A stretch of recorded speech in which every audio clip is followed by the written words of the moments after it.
killed the giggler, man. They killed the giggler! They had no business doing that. None.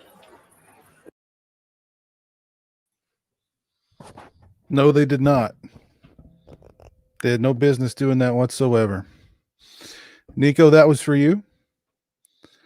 Let's see. Am I coming through loud and clear? No, they did not. Yes, I am coming through loud and clear.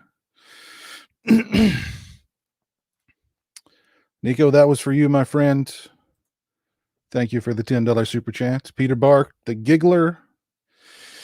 Linda Day and Piz are in the house. I'm sure that Linda Day and Peter Bark will make an appearance before too much longer. So, but thank you, sir. Appreciate that. The Chillin' Bots, thank you for the 99-cent super sticker. Very kind of you. How is everyone this evening? Hope everybody's doing well. Haven't done a solo stream in a while, and I thought, hey, why not? Let's jump on and hang out for a couple hours and shoot the bull. Why not?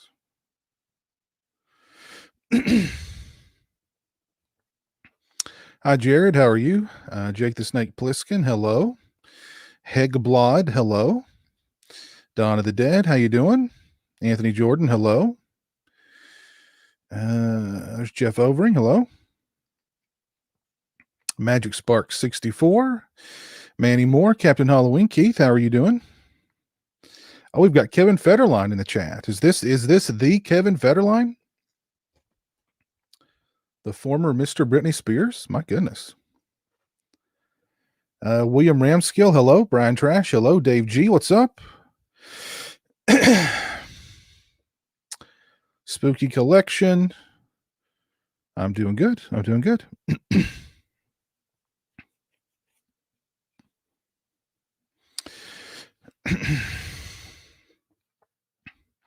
Unicorn Thug, hello. Rick. Hey, Rick, what's up, man? How are you doing?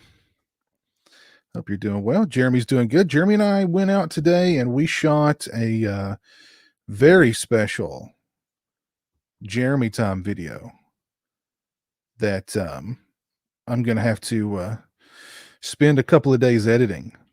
But really fun Jeremy time video we shot today.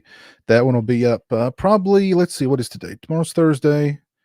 That'll probably come out next week. You know what? I meant to get a beer. I meant to go get a beer, and I totally forgot to get a beer. There's Jan Man. What's up, Jan Man? Phantasm shirt has never looked sexier. Well, thank you. Thank you. Lopke Vision Films, hello. Thank you, Brian. I'm doing good. My thoughts on NECA's upcoming Universal Monsters figures coming out. Can't wait. I think I saw those, but I didn't really pay a whole lot of attention to them. How are they looking? Let me see. NECA, Universal Monsters. Yeah, I saw the Frankenstein one. Is Frankenstein the only one they're doing? Because I saw the Frankenstein one. That's the only one I see here on their website. Let's see. Let's go back.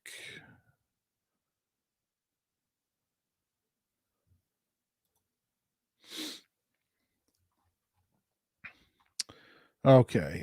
The Wolfman, Frankenstein, and the Mummy. Okay, cool. Cool.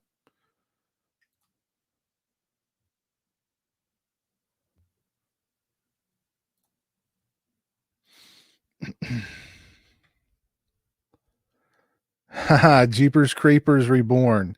I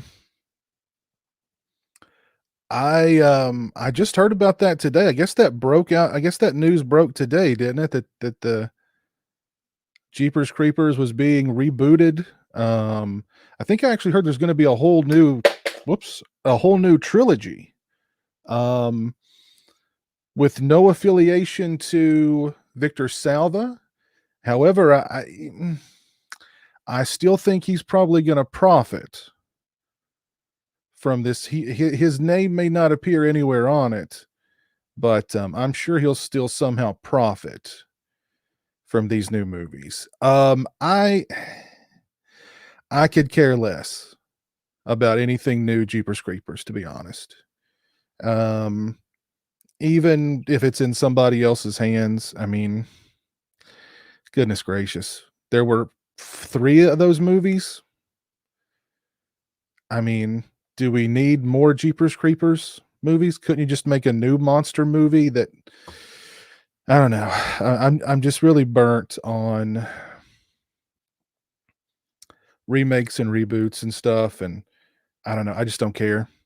I have no interest at all in a new Jeepers Creepers anything, to be honest, with or without Salva. I mean, definitely not with Salva, but like I said, he will somehow profit from this, I'm sure. So you want to check out the new Wrong Turn. I've actually got it on the way. Why is this showing an ad? All right, we just won't do that at all then. All right, we just won't do that at all.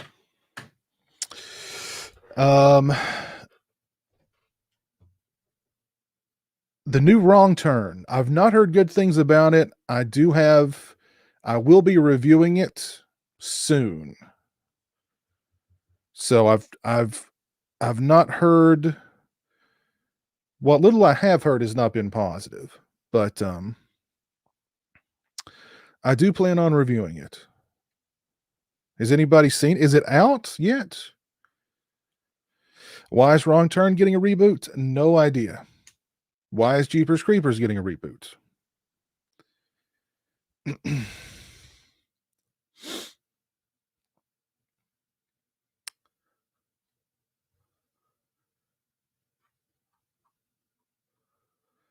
Piz, did you see Scream Factory is bringing? Yes, I saw you. Eyes of a Stranger and He Knows You're Alone to Blu-ray. Yeah. I'm more excited for Eyes of a Stranger. I think I've only seen He Knows You're Alone once in my life, maybe twice, and I don't remember a whole lot about it other than it being kind of slow and boring. I don't know. I'm up for giving it another chance though, I guess. It depends on how expensive the Blu-ray is, which I'm going to guess that those two are going to be non-collector's editions. Am I right? So,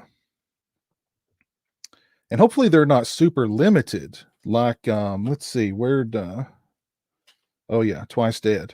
Hopefully they're not super limited like the Twice Dead release, which this was like $26, but they only made 1,000 of them. And I'm sure, I don't know if you guys saw my review of this release or not yet, but there's really only 2 extras on here, and they're both old extras from 2010, I guess, from the DVD release. The new 2K scan I thought looked pretty good, but and I do have the Terror Within and the Terror Within 2 on the way. I don't know why I got this one so quick, and not the Terror Within or Terror Within 2, because those two have not even, or well, they're together on the same release that have not even shipped yet. So, but I got this one lickety split. Literally, I ordered it, and the day after I ordered it, and then 2 days later it shipped, and then like 2 days later it was here. So I mean, it was, or no, wait a minute. I ordered it, it shipped the same day, and 2 days later it was here. The Terror Within 1 and 2, I ordered it, and it's not even shipped yet. So I don't know. I don't know what's going on there. But yes, I'm looking forward to Eyes of a Stranger, and I guess I'll revisit He Knows You're Alone if the price isn't bad. Hey Joe, how's it going? They've been working on. Who was it? Nicholas Winding Refn had announced that he was doing a Maniac Cop reboot or remake or whatever like years ago, and I've not heard anything since. That was years and years ago. You got Revenge from Second Sight. That's a really good release. And you got the Old Boy 4K Steelbook. Oh, cool. Very cool, Owen. I ordered the Demons and Demons 2 4K Arrow release from amazon.co.uk. It's not shipped yet, but hopefully that goes through.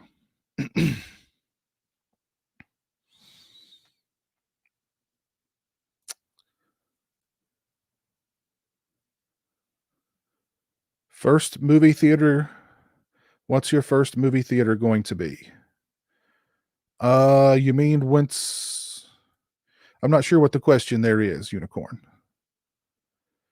Am I looking forward to Godzilla versus Kong? I'll watch it, but I'm not super excited for it, to be honest. I'm actually more excited for the Mortal Kombat movie. And I think I'm more excited for the Zack Snyder's Justice League than I am for Godzilla versus Kong 2. Even though that thing's going to be 4 hours long. Hey.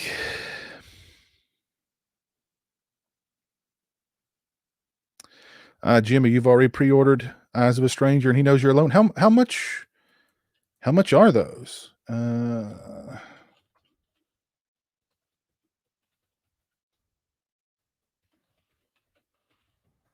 see, how much have they got those listed for? $26.98. Oh.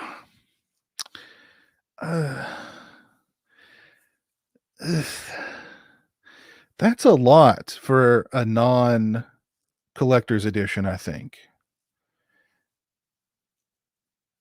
And they've not announced what the extras are yet, right? No.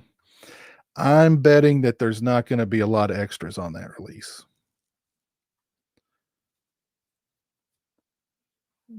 I don't know. 26. I don't know. I don't know. I might hold off and wait for a sale to get that. And He Knows You're Alone. I don't know. That seems a little pricey for a non-collector's edition.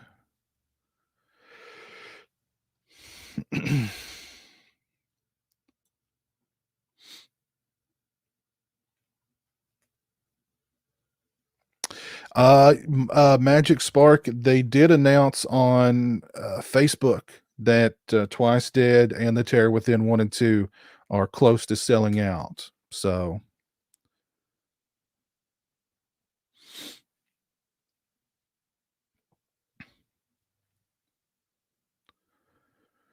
oh, there's Steak Sauce. What's up, Sauce? How are you?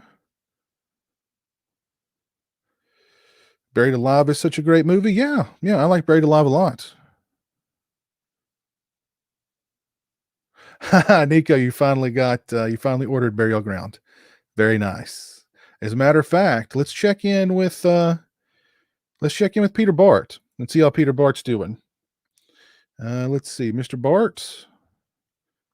Where are you, Mr. Bart? Mama. Yes, darling, what is it? Mother, this cloth smells of death.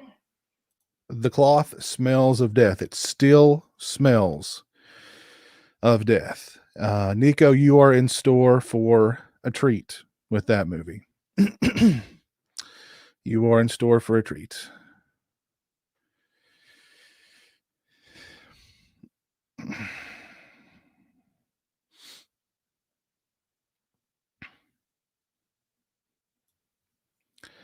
Speaking of HBO Max, will Jeremy and or you watch Tom and Jerry? Jeremy loves Tom and Jerry. Is there a new Tom and Jerry thing coming to HBO Max?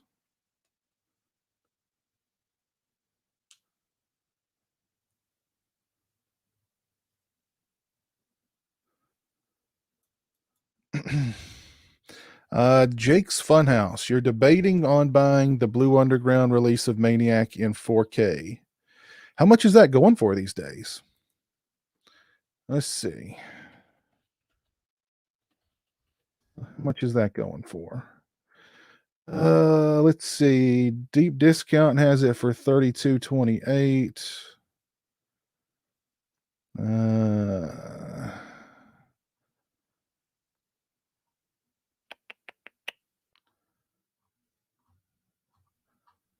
Is it even on Amazon?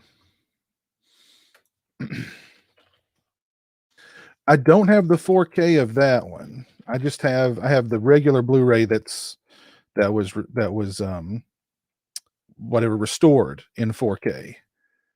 And $34.99 on Amazon. Let's see, how much is the standard Blu-ray? $24.99 for, well, that's the 30th anniversary. That's the old one.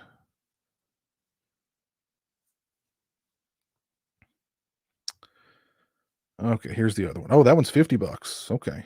So actually the 4K is cheaper. Hey, Daily Ghost, what's up? It's a great freaking movie. It looked great on just the standard Blu-ray with the 4K restoration. So I didn't get the 4K UHD, so I don't know.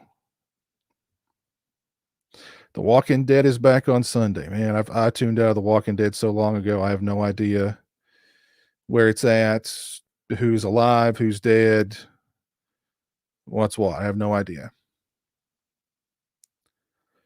First movie you're going to see in theaters. I'm guessing you mean this year. Probably unfortunately it's probably going to be the Candyman movie because Jeremy really wants to see the Candyman movie. He really, really wants to see the Candyman movie. So Jason Neal, what's up? How you doing? Sorry, I'm behind on the chat as always. Jurassic John, thank you for the $5 super chat. Hey Piz, I was able to get a copy of the Halloween 15-disc Blu-ray collection. Do you know if there is any way to get the Halloween 4 replacement disc? Probably not at this point. Other than eBay, maybe. You're definitely not going to get that from Scream Factory if you contact them. I don't remember what was the issue with that disc. Wasn't the audio out of sync or something like that? At some point, it goes out of sync for. Does it jump back into sync? I don't remember what the issue was with that one. But that's a glorious set, man. That's a good set. Thank you for the super chat, John. Very kind of you.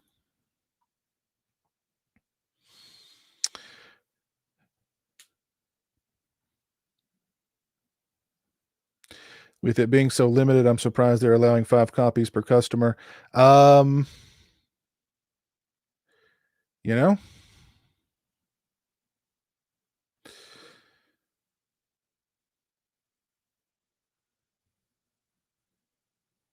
it'll be once it goes out of print, it's going to be astronomical on eBay.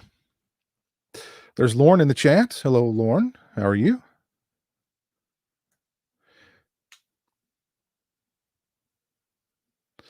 Piz, your review convinced me to order Twice Dead on Monday. It's a fun movie. You know what I mean? It's a fun movie. You can't go wrong with it. It's fun. It's a fun movie. I'm gonna run and grab a beer, and I'll be right back in just 1 second.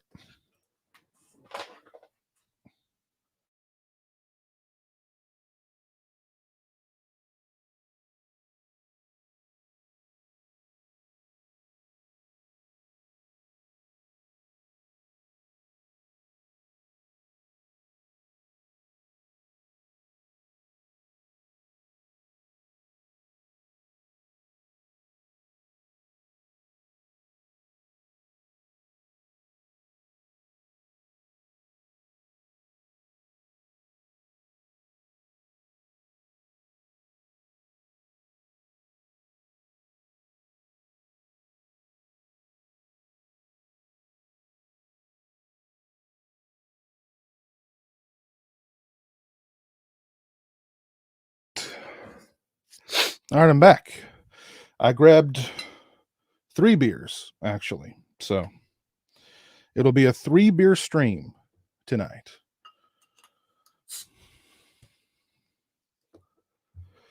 And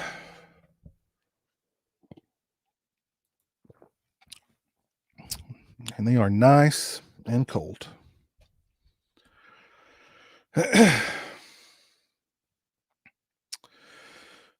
Is it just me, or have the releases at Scream Factory slowed down this year? They've got I think they posted on social media that they're going to have a very busy spring with announcements, and then for the rest of the year. So they're going to have a bunch of announcements in the spring that's going to cover the rest of the year. So, am I a fan of the Majorettes? Oh, hey, Jill, how's it going? How are you doing? Am I a fan of the Majorettes? Oh man.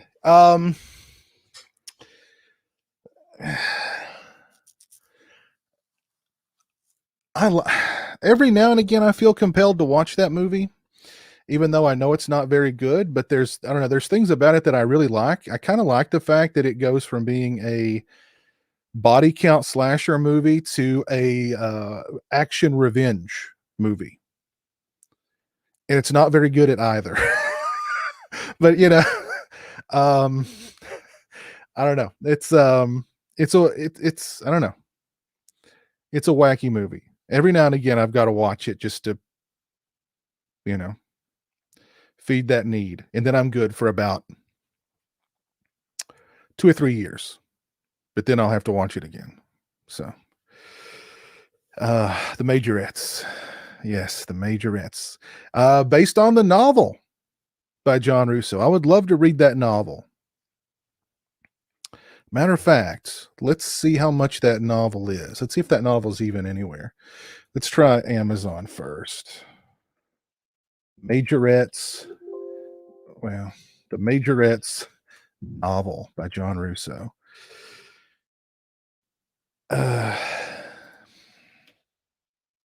Narrow that search a little bit.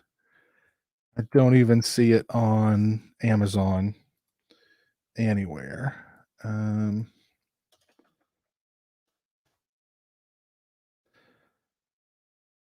Oh, here it is. Here's the paperback of the Majorettes. It's available for $717.84. Worth every penny, I'm sure. Publication date January 1st, 1882, according to Amazon. 1882, John Russo. Who knew John Russo was that old? Wow. I'm not joking. Hold on. Let me share the screen here with you. I'm not joking about the price, and I'm not joking about what they want for this thing.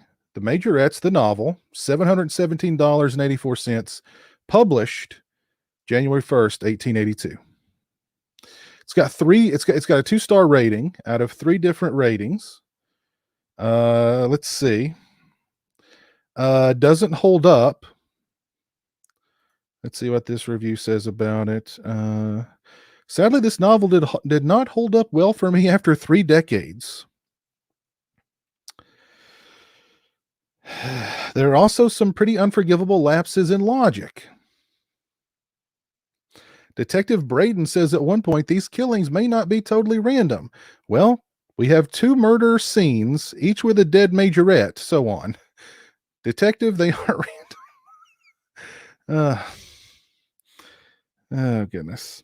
A B performance, sleazy slasher mystery. That actually makes it sound good to me. When he could not secure financing for his script, John Russo adapted it into a novel. A serial predator is killing cheerleaders, lots of sex violence, and sadomasochism, but little suspense, only of moderate interest. But as you can see, 700. That's a new one. A new one is $717. A used one is $826. Let's see here. Man. Old Yeller Books and Open Range Media. Do they really think somebody's going to buy that book for that much money? I mean, my goodness. I mean, it was published in 1882. So there you go. Oh, there's Jamie in the chat. Hi, Jamie. How are you? Congratulations on your 200 subscriber milestone.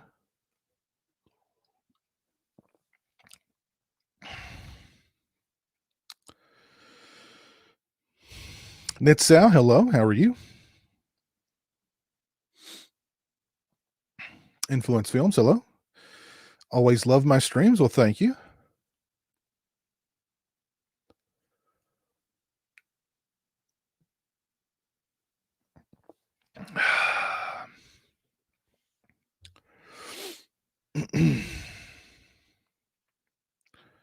Am I a fan of the 76 King Kong movie? It's been a long time.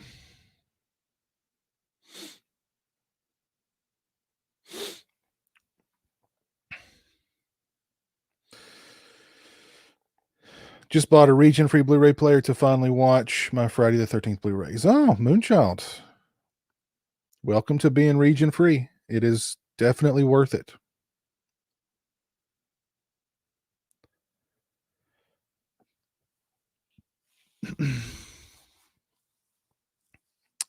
There's Phil. What's up, Phil? How you doing? Jeremy and I are both doing good. Thank you very much. Oh yeah, like I was saying a little while ago, we filmed some footage today for a very special Jeremy Time video. So I should have that out sometime next week. It'll be a lot of fun. A lot of editing, though, required in that one. Yes, I am drinking a Corona, Matt. A Corona Extra.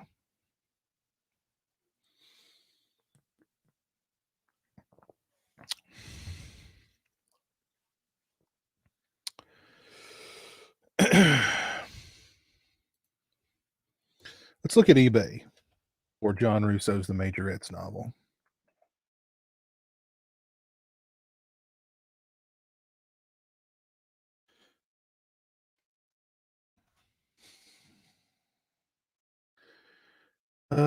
Well, here's somebody trying to sell a VHS of it for $80. Good luck. I don't see the novel here. Don't see the novel on eBay. I guess I'm just going to have to shell out that $800, I guess, and just buy it off Amazon. Oh, well, you know, money comes and goes, I guess.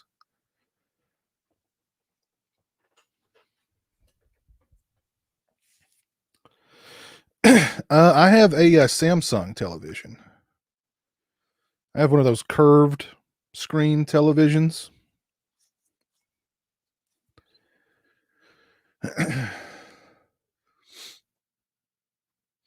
It's pretty cool. I mean, it's good picture quality.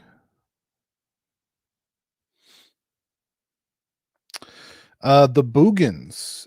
It's been many years since I last saw the Boogans, and I really don't remember very much about it. If you've not left a like on the stream, please do so. I would appreciate it. Hey, Scary Jerry, how's it going?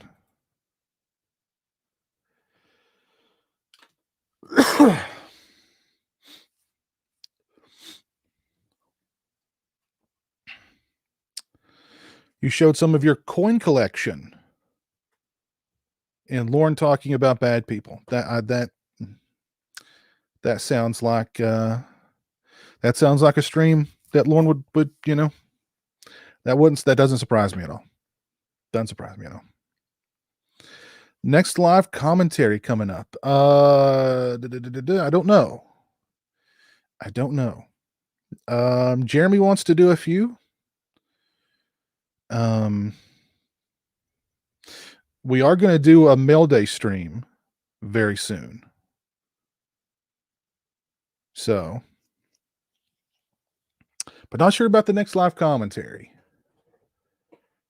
I think you may be asking about,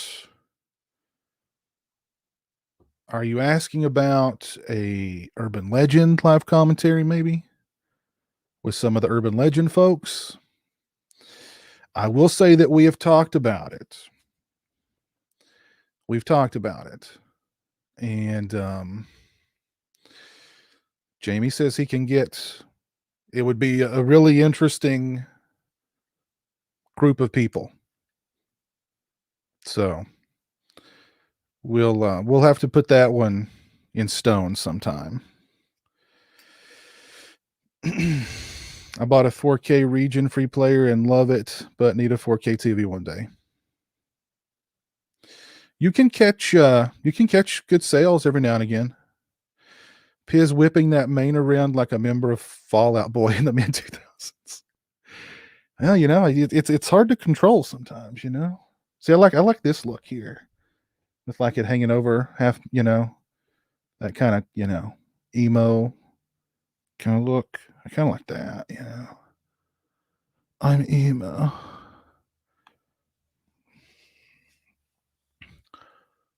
You know, like that. Oh, they're closing down my local Hot Topic. Oh, this is the worst thing that's ever happened to me.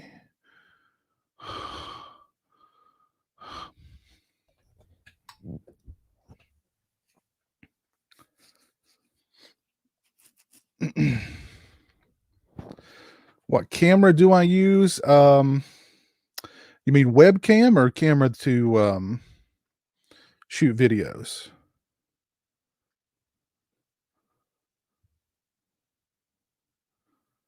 Have you ever done a live commentary for a Phantasm movie? I know we did a Phantasm live commentary on the Sausage Factory. I don't know if I did one. I don't think I've done a solo one though. Don't know if I've done a solo one though.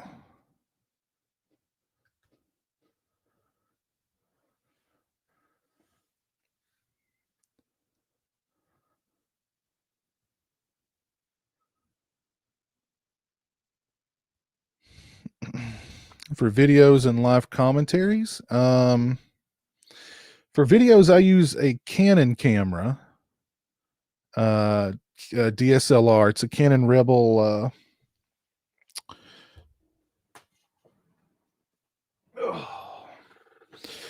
Canon EOS Rebel SL2. I've had it for a couple of years. Really nice camera.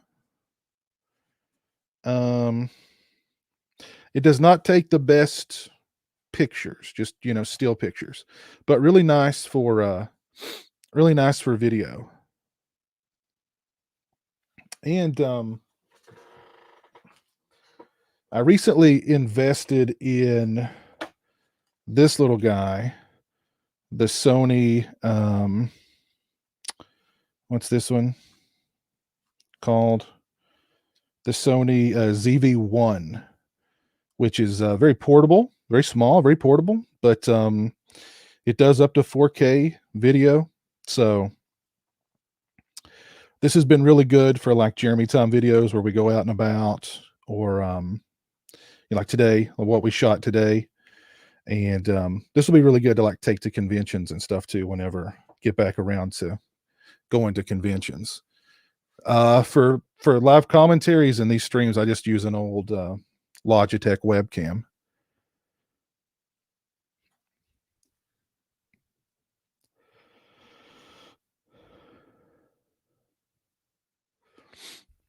Nice collection, thank you. I think I did do a solo Phantasm over the summer. I don't know. I don't remember.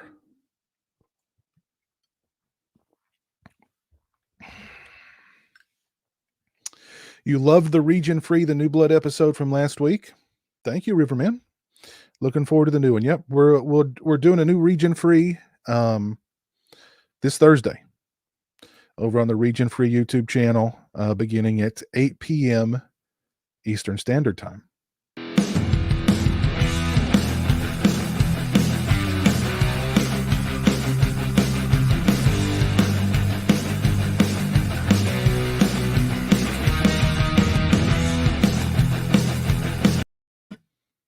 So if you've not subscribed to the Region Free YouTube channel, please do so. But we'll have an interesting show on Thursday night for sure. So yeah, if you've not subscribed to Region Free, please do so.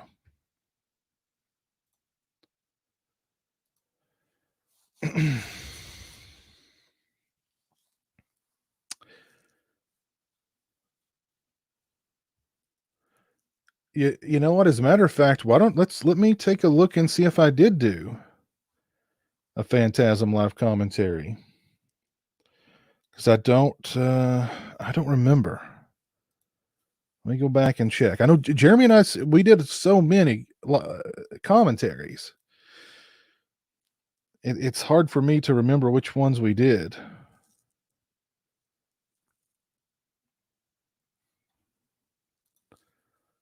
Let's see.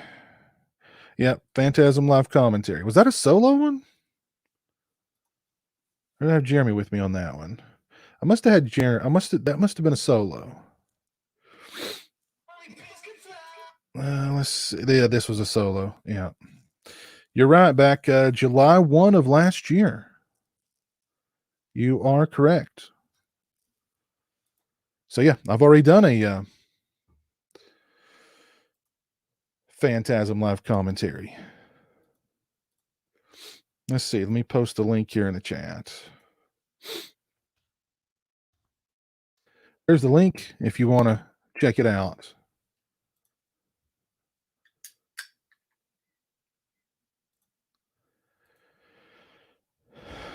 Let's check in with Linda Day George and see how she's doing over on the Pieces College campus.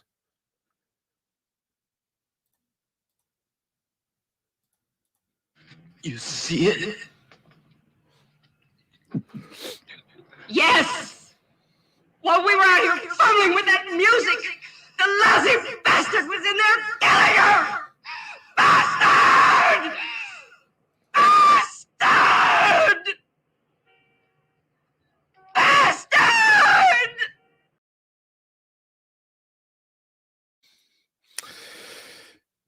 That's good acting right there. That is good acting right there. Hey, there's Toronto Freddy. How's it going, Toronto Freddy? How's things up in Toronto?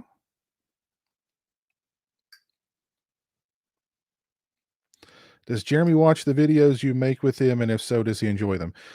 No, he doesn't really watch them. He doesn't ask to watch them afterwards.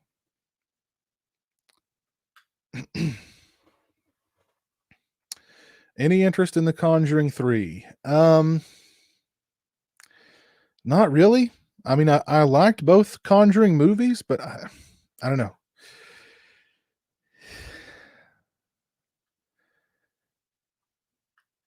I'm definitely not like excited for it or anything like that. Probably, I don't know. I might see it like, streaming or something like that. Not going to be running out to the theater. Hey, Dave, what's up? How's things over in New Jersey? It's freezing up in Toronto. A Burial Ground commentary. That would be fun. That would be fun. I don't think Jeremy would want to participate in that one. I don't think that movie would. Jeremy'd probably find that movie boring, to be honest. But that would be a fun one to watch with, with a few of these.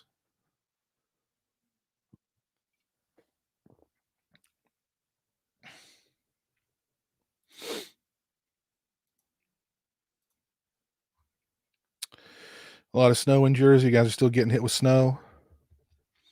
It was a beautiful day here today in Kentucky. Just beautiful, like 60 degrees, sunny, warm, just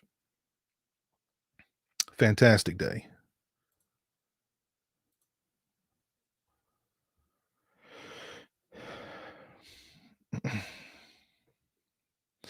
I like Edgar Wright. Yeah. And what was he's doing a horror movie, right? Is he doing like some kind of reboot too? Is he rebooting something?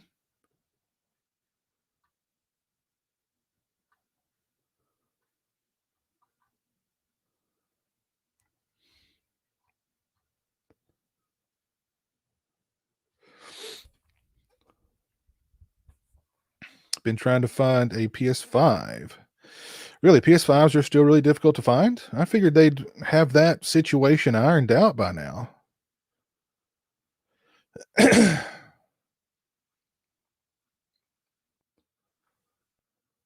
It's been unreasonably warm here today. It was about 55 degrees. Pretty much the same in North Carolina.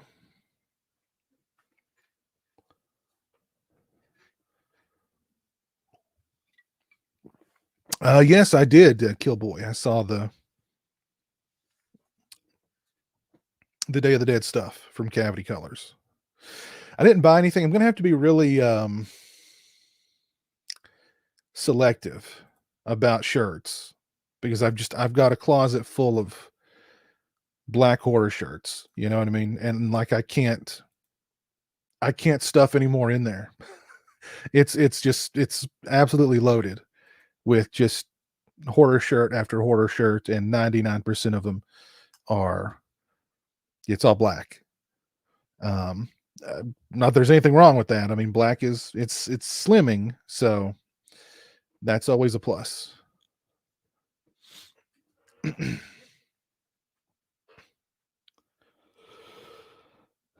70 degrees in Beham and gorgeous. 1 week ago, snow today. Yeah, exactly. Same.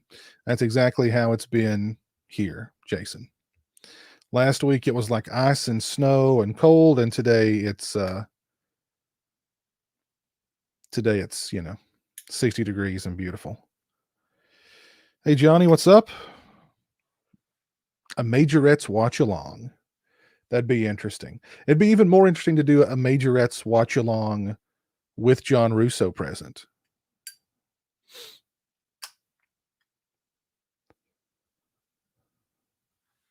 I'm still buzzing from your Valentine stream. Going to watch it again without the movie. Thanks, PS. Ah, cool. I'm glad you liked that. That was a lot of fun.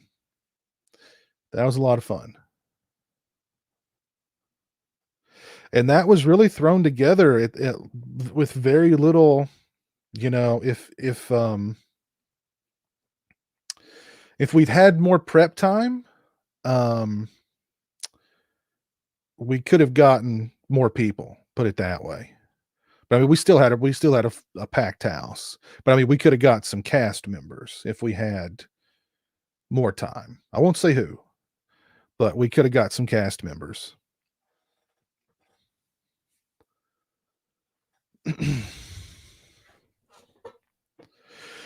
Just saying hi before going to bed. Hi, Johnny. Thanks for dropping in.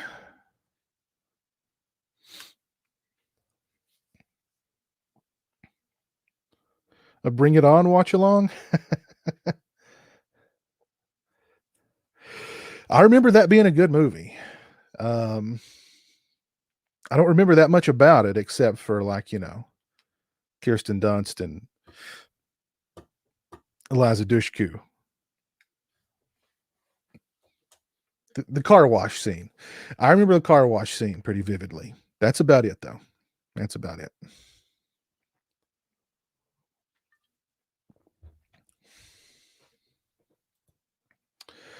So what's everybody's plans for the weekend? Y'all going to be watching any movies?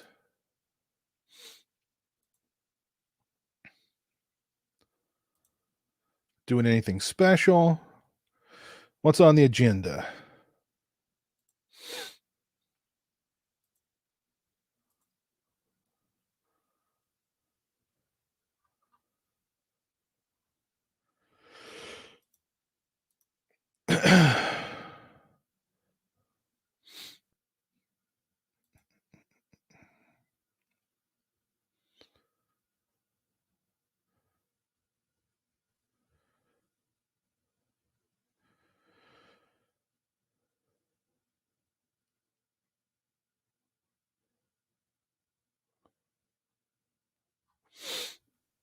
Oh, goodness.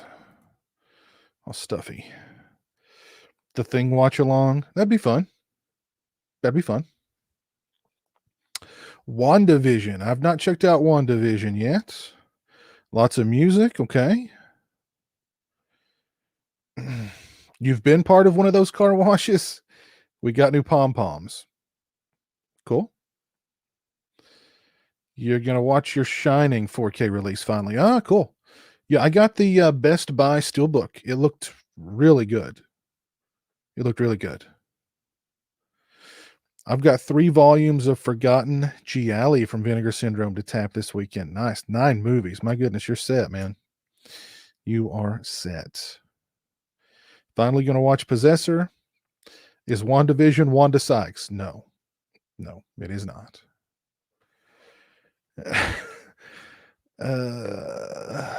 A Leprechaun watch along. Actually, I think I'm supposed to do the Scripts Gone Wild read through of the Leprechaun script next month sometime. I think they're still planning on doing that. I don't know. I've not heard from them in a while, but that was the plan. So I may need to touch base with the Scripts Gone Wild guy. You're going to be watching Saint Maud this week. Oh, that one. Good movie. Good movie. Definitely sticks with you. Not a feel-good movie. That's for sure. But a very good movie. What streaming services am I subscribed to? Shudder and Amazon Prime. And I share a Netflix subscription. That's it.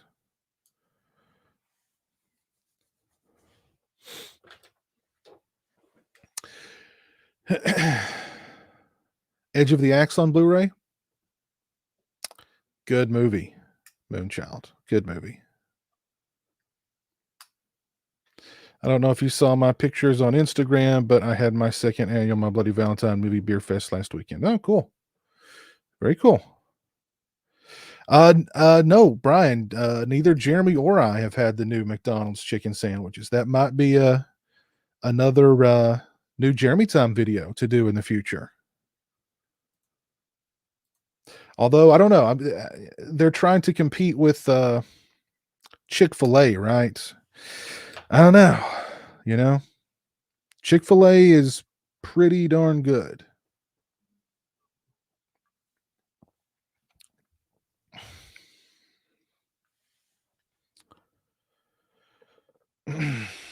David Hess marathon. Wow. Okay. Very interesting.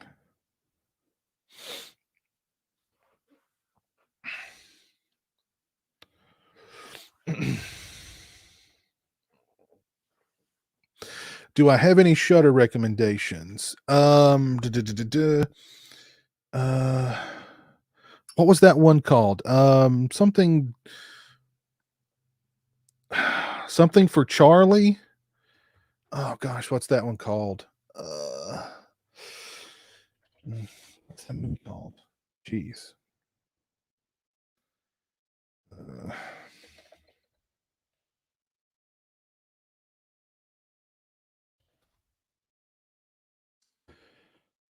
Jackson, something for Jack. Do it for Jackson or something like that. I really like that one. That one's on Shudder, I do believe. Anything for Jackson. That's a good one on Shudder right now. The Dark and the Wicked is on Shudder right now. Highly, highly recommends that one. Let's see.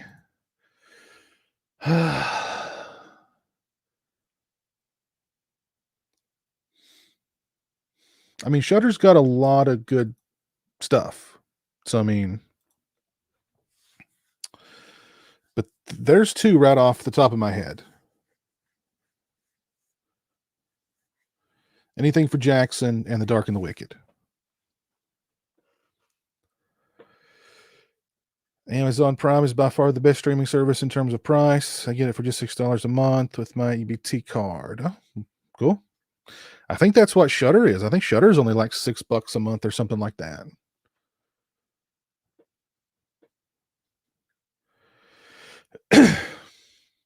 The Dark Half versus In the Mouth of Madness. I guess I'd have to give that to In the Mouth of Madness.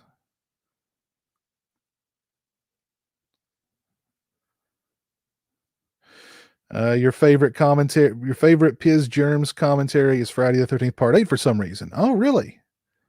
Huh. Well, I mean, that was a Jeremy pick. That's his favorite Friday the 13th. So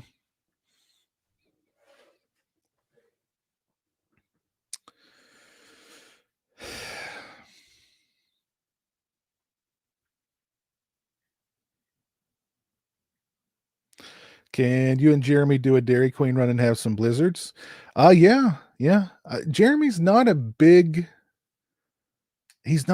ice cream guy. He will eat ice cream, but he doesn't, I don't know. I think he eats it too fast and gets brain freeze and he's just done with it. And I'll tell him, slow down. Same thing with like a smoothie or like a slushy drink.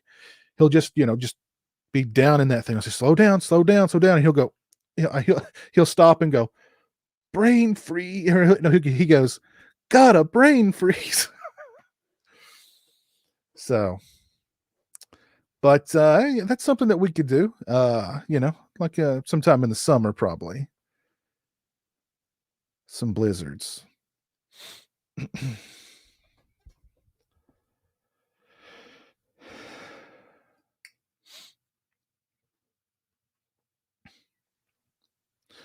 I was watching an interview with Wes Craven he did before he passed away, and he was saying he wrote The Last House on the Left over the course of a weekend. Am I a fan of that movie? I don't like that movie necessarily. I mean, I think I respect that movie more than I like it.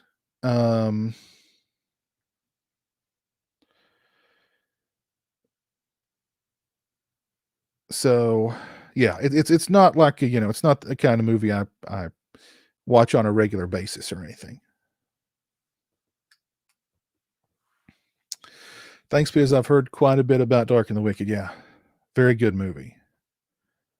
What size monitor do I use? I don't know. I don't remember what size this one is. I can look it up.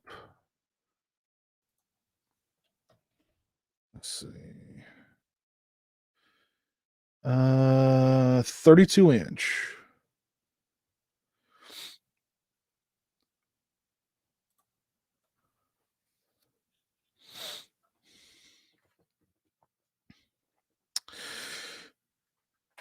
Hey, Eric, what's up, man? How are you doing? We've just been shooting the bull. What have you been up to? Will I do a 2021 room tour update? I was thinking about that the other day. If I do, it'll probably be later on in the year.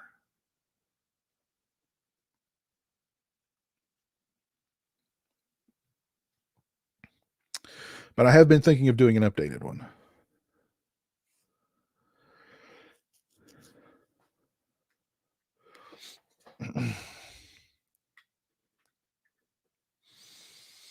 Yeah, I've heard that, Toronto Freddy. Yes, I've heard that. I actually think you can find that clip on YouTube. Hold on, let me see if I can find that clip on YouTube.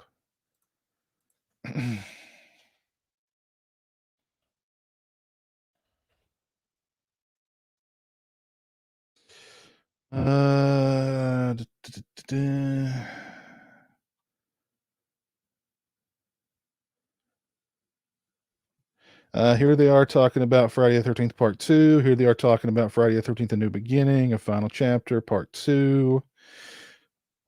I thought they had the first one on here too.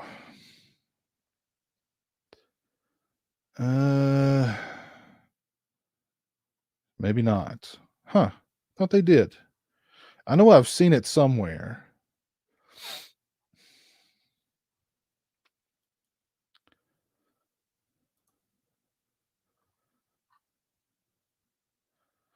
let's see what they had to say about Friday the 13th: A New Beginning. Let's see. This will be fun. Let's see if they gave away the ending of A New Beginning.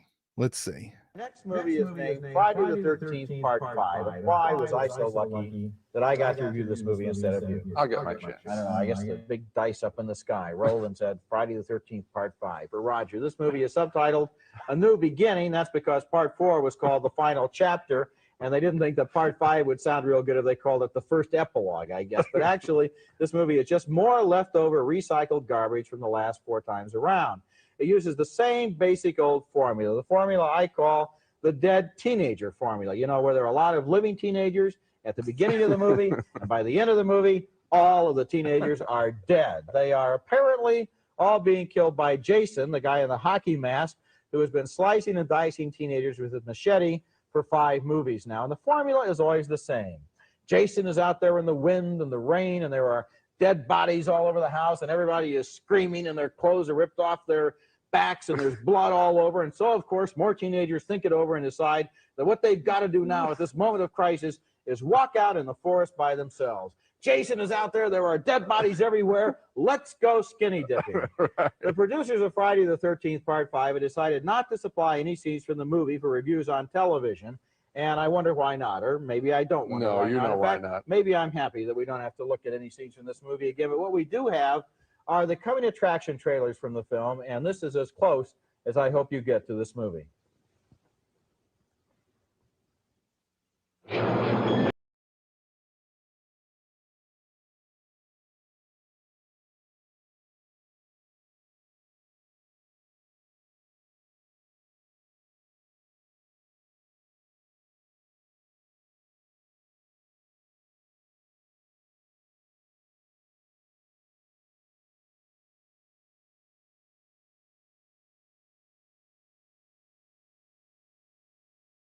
That hockey mask has stood up under the wear and tear of the last 4 pictures, you know, only a few scars. It's been burned, it's been sliced, it's been crushed. Well, you know, and how does a guy like that go into a store and buy a new hockey mask? Okay. I mean, what do you think he looks like underneath the mask? I know exactly what. I'd love to give away the ending of this picture. I'm debating on I don't doing think that. you better Why don't you finish your review, and then maybe I'll reveal the funny thing is, there's nothing in that coming attraction trailer to indicate that Part 5 is in any way different whatsoever from the 4 other earlier Friday the 13th movies. And for that matter, there's nothing in this movie either that's any different from the first 4, really. Not basically. But Part 5 has done very well at the box office, presumably because the teenagers who go to these movies know that there is absolutely no danger that they're going to be required to think or imagine or experience delight or joy or self-discovery. All they will have to do, all that's required of them, is to look at a lot of dead teenagers. And it occurs to me that teenagers going to a dead teenager movie are the equivalent of horses going to the glue factory. You know, I also wonder what the kick is at a certain point. Yes, I know it's fun to be scared, and sometimes, I suppose, in this picture, you are scared. I was surprised by one rebirth from the dead at the end. I'll give the film that much credit. But I'm wondering what the delight is of the skewering. There's an awful lot of body piercing in this film, and I don't know what that kick is there. How many times do you have to see a pole go through someone's chest? And what's the fun of that? I mean, gee, it goes all the way through, or I didn't know that that's what it would look like if somebody got. I mean, what is that kick all about? I don't know. It seems to me that when I sit, and I have to see these movies with audiences. Needless to say, they don't have critic screens. Everybody goes, "Wah!" You know, like it's kind of half a second of stimulation. Something happened, and I witnessed it, and that's what they get out of it. At the end of the movie, though, nothing accumulates. You're not left with anything at the end of the movie. All right, there is the theory, you guys are knocking this stuff, but don't you stop for traffic accidents? Don't you slow down? Maybe I slow down a little bit, but I don't get out of my car, go over and look at the body cavity and see where the head's been ripped off. And that's the difference in the film. There is a real salivating over the garbage in this picture. I mean, Gene, art all through the years, and we could talk about all of these sequels probably in this term, art all through the years has dealt with the violent and with the vulgar and with the profane as part of human experience. Part of it. What is unique about this film is that they have taken out all the other parts of human experience and left only this in, so it becomes a very dismaying and very depressing experience to sit through. I just want to say that what I'm impressed by are now, more than ever before, when I think about all these sequels, I'm very serious here, I'm impressed by all the directors who've said no. It's so easy to say yes. It's so easy to take the money and run and hide behind a mask, if you will, or it was just fun, I did the sequel, what the heck, I needed a few bucks. I want to thank all the directors who said, I won't do it. And I have too much self-respect. I'm not going to do another one. Let's go one. just one more level, and then maybe this can be the end of it, and that is the people who made the first movie in each one of these series, it seems to me, at least had something going for it. The person who made the first Friday the 13th movie, the first Porky's. These movies we didn't like so much. We didn't think they were so great. Somebody had a new idea, at least, and they made that movie. And then after that... it was a bad idea. And it was a bad idea, but at least it was their idea. So somebody now has a bad idea. Somebody had to think, and now nobody has had to think ever since. Right.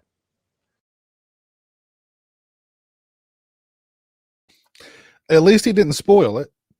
He didn't spoil anything. So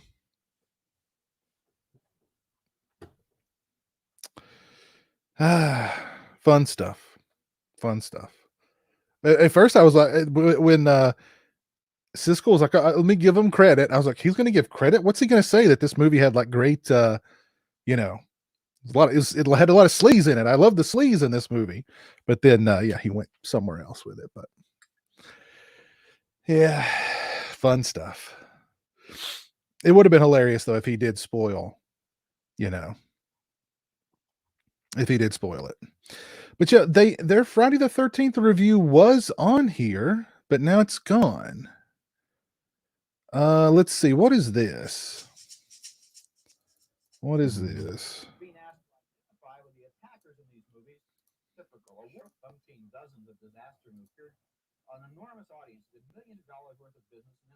I think exploitation film here is to also exploit are somehow asking for trouble and somehow deserve the trouble they get. That's a very sick idea. And make it sort of sick.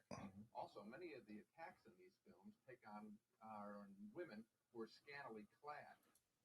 You never saw the driver in that. Hold on. Okay, here we go. Here's the part 1 review. I don't know if it's the full one though. Hold on, we'll see. Now that scene demonstrates a very common and probably very significant technique that's used again and again in these films. We view a scene through the eyes of the killer.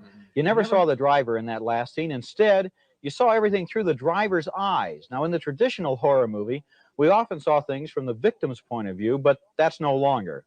Now we look through the killer's eyes.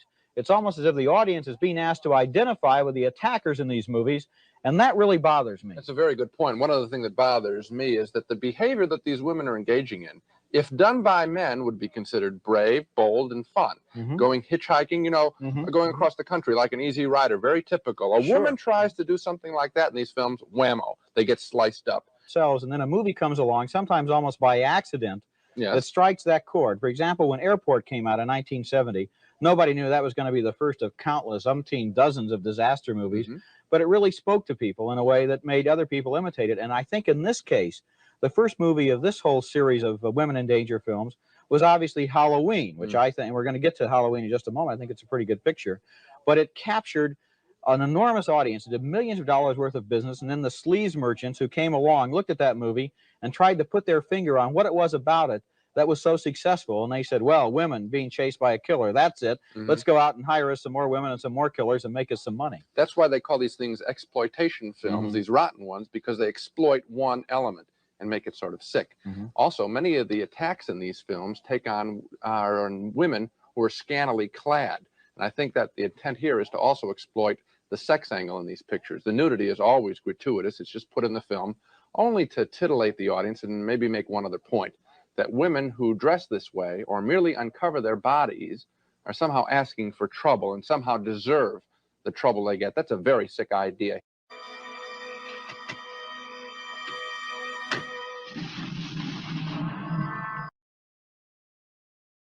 So no, that was like an edited part 1 review. Because they did give away the ending, didn't they? Yeah, because I think Siskel even said, like, you know, Betsy Palmer should be ashamed of herself, and you should write Betsy Palmer and tell her how ashamed you are, or how much she should be ashamed of herself, and blah blah blah blah blah blah blah. Do you guys want to see? Let's see, how many do they talk about here? Part 2, 3, 4, and 5. Do you guys want to see their thoughts on 2, 3, and 4?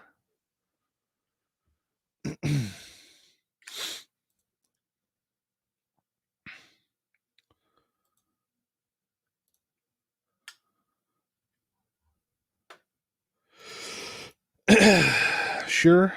Fair enough.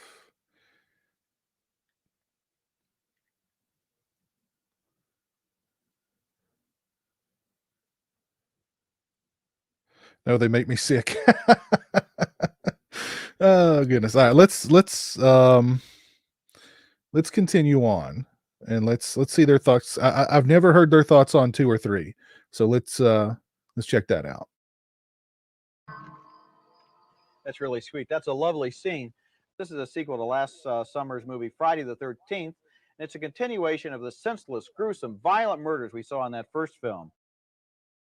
In the movie, young camp counselors return to the woods where the summer camp massacre occurred in the original Friday the 13th. And they hear stories about a kid who drowned in the lake. Or did he? Nope. He is magically reborn because his spirit cannot rest until he completes some unfinished business. Some women show their bottoms, others show their breasts. That's about all the character development we get. It's just a series of teenagers who come on screen, say a few words, and then they're hacked to pieces. It exists only to show killing and mutilation. Here's another one of my favorite scenes from the movie. A kid in a wheelchair who has his head hacked open by a machete. And a young couple who are both impaled by the same spear. Friday the 13th Part 2 isn't just against women, it's against everybody. The movie would have been better if it had been tougher and more uncompromising, but it contains a lot of very good scenes. I have those reservations, but I recommend it all the same. I had the same expectations. I said, well, let's see, maybe they'll go another way. Maybe they won't have anybody killed. No. Bang, bang, bang. Don't be afraid of death. It's a part of life. It's a natural order of things. And I thought it was marvelous in an outdoor adventure picture to have that kind of a message. The whole philosophical content in this film is kind of a refreshing change. It reminded me, strangely enough, this is unexpected, of Japanese samurai movies. There's the same sort of attention to a code of behavior, how you deal with violence, how you deal with death, how you deal with your duties as a man or a woman in the society you live in, and then also the kid in a wheelchair who has his head hacked open by a machete. I saw this film in New York, a large Arab population in the audience. When the machete went into the head of the kid in the wheelchair, they were yelling Allah, Allah at the screen. It reminded me of the angry black films of the early 70s where the audience really got inspired by the picture. Sure, it's fun. It's not as good as Lawrence of Arabia, but it's a good film. It's been a long time since we've had an epic this good, and yet it's simply a series of mutilations and murders. I was surprised by it. I hadn't seen one like this for a long time. It reminded me of pictures that I saw as a kid about a mad slasher with a knife, a hatchet, and a machete. I enjoyed it a lot. I did too, and one of the things I enjoyed the most about it was a kid in a wheelchair who has his head hacked open by a machete. Our next movie is Friday the 13th, the final chapter. And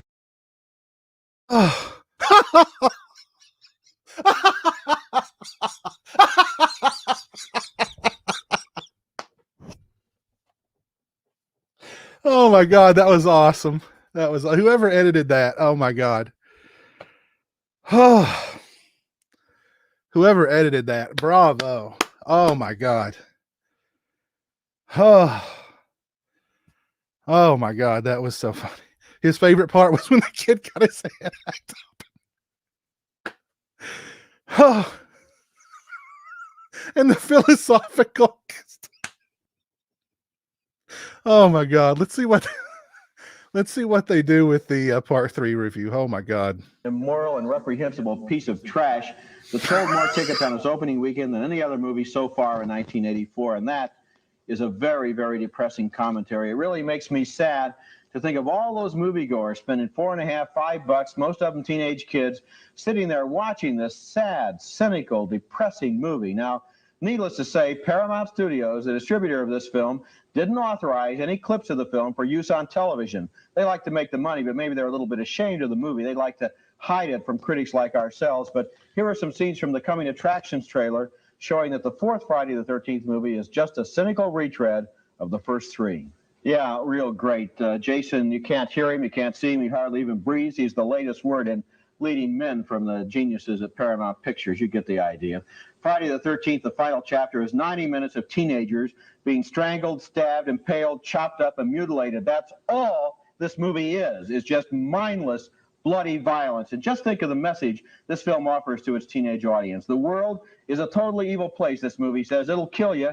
It doesn't matter what your dreams and hopes and ambitions are. It doesn't matter if you have a new boyfriend or a new girlfriend or you've got plans for the future. You can forget those plans because you're going to wind up dead. There is literally nothing else in this movie. And the sickest thing is, this isn't the final chapter. That's just an advertising gimmick. The ending clearly sets up a sequel. And what I want to know is, I wonder if they're going to be heartless and cynical enough to make the sequel, because why not? They've already taken the bucket to the cesspool 4 times for this sludge.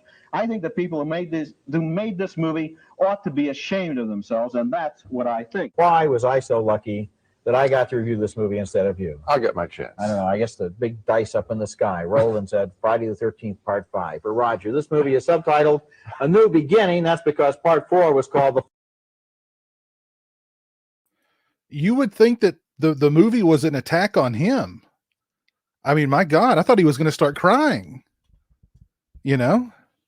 They've taken the bucket to the cesspool 4 times now. Can't they stop it? This movie's, it's not right. It tells kids out there that your hopes and dreams don't mean anything because you're going to die. I mean, goodness gracious, what a crybaby.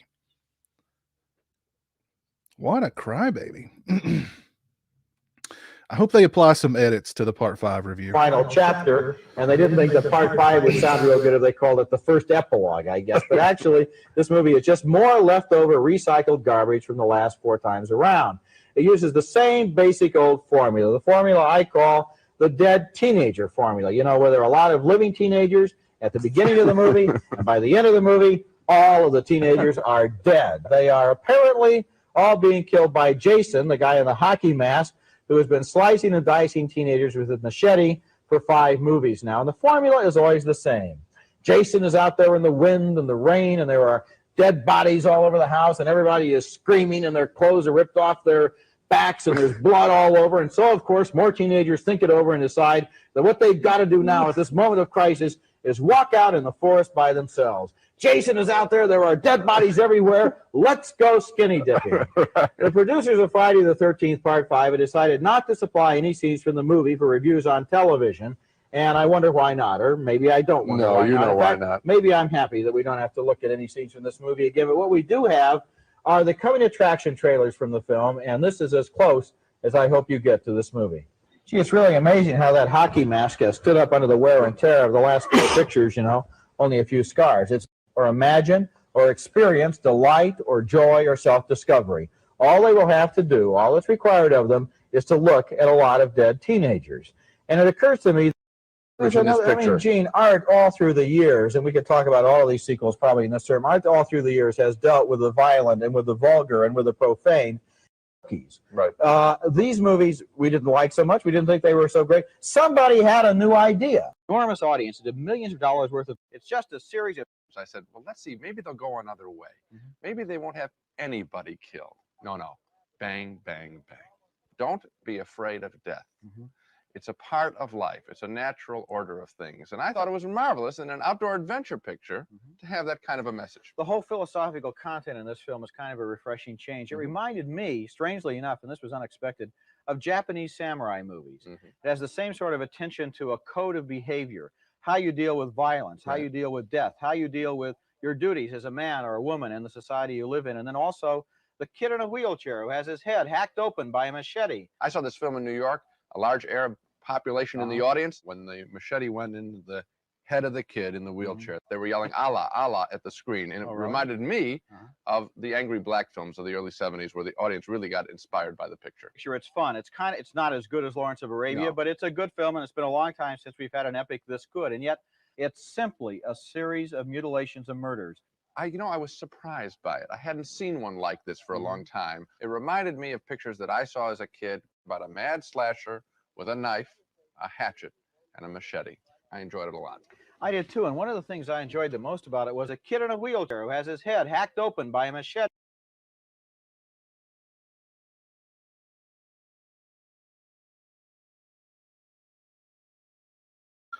Oh my God. Whoever edited that part 2 review, bravo. That was just brilliant. Oh my God. Lord have mercy. Oh my goodness. Oh geez. If you've not dropped a like on the stream, please do so for Roger Ebert and Gene Siskel's glowing review of Friday the 13th Part 2. Absolutely glowing. Oh my gosh.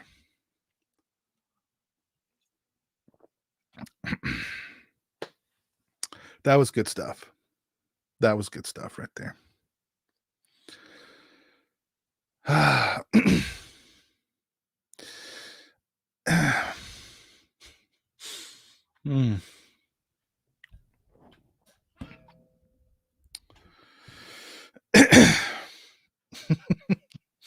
Jeez. But the review of 4, I mean, my God, Ebert was like on fire. It was like he was personally insulted. Like the movie insulted him on such a deep level. It's like, Siskel should have slapped him and said, dude, it's a movie. Calm down.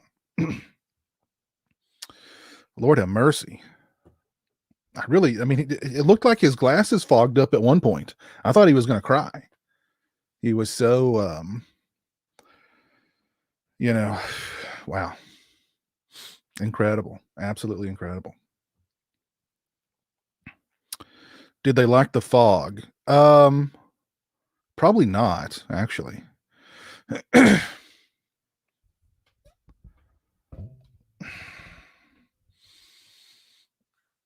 Roger Ebert is looking down on this stream and offended about us all loving the new Friday the 13th box set. He softened up in his later years. He softened up and got more into horror in his later years. So, oh goodness.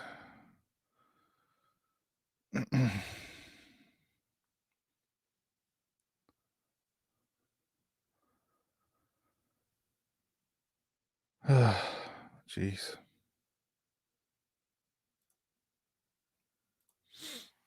But that was good stuff. That was funny. What horror movies did Ebert liked? Let's see. He liked The Devil's Rejects. This was after Siskel had passed away. I don't think Siskel liked any horror other than like Halloween or something like that.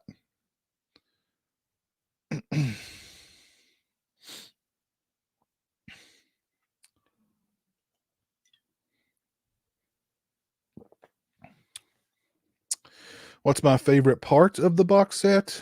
Well,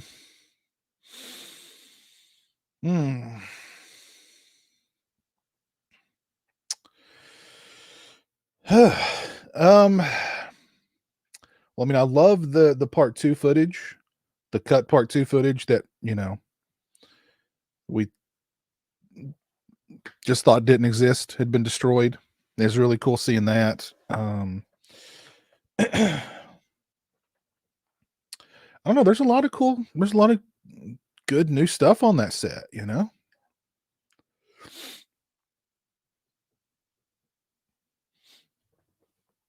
Yeah, the commentaries were good. The new commentaries were good. Yeah. What are their thoughts on I'm sure they liked the first Halloween and they probably hated every other Halloween, I'm sure. Yeah, well, I know they liked the first Halloween.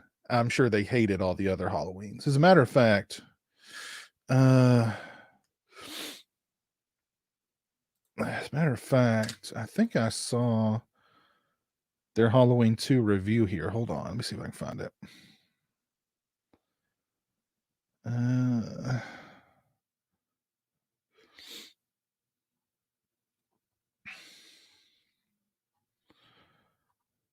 I thought I saw it.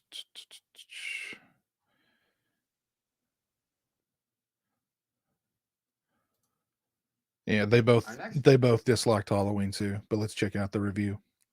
I'm sure it's like the first film was very, subtle, and now this one's just all about blood and gore and murder.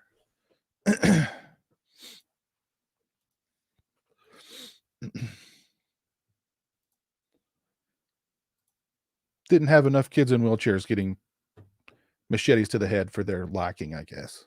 Film Halloween 2 is the sequel to the well-known and well-made 1978 horror film that made millions out of telling very well the story of a maniac who terrified a bunch of attractive female babysitters. The killer in that picture escaped at the end of the film after being shot at very close range, and he's back now in Halloween 2 chasing the same babysitter, Jamie Lee Curtis.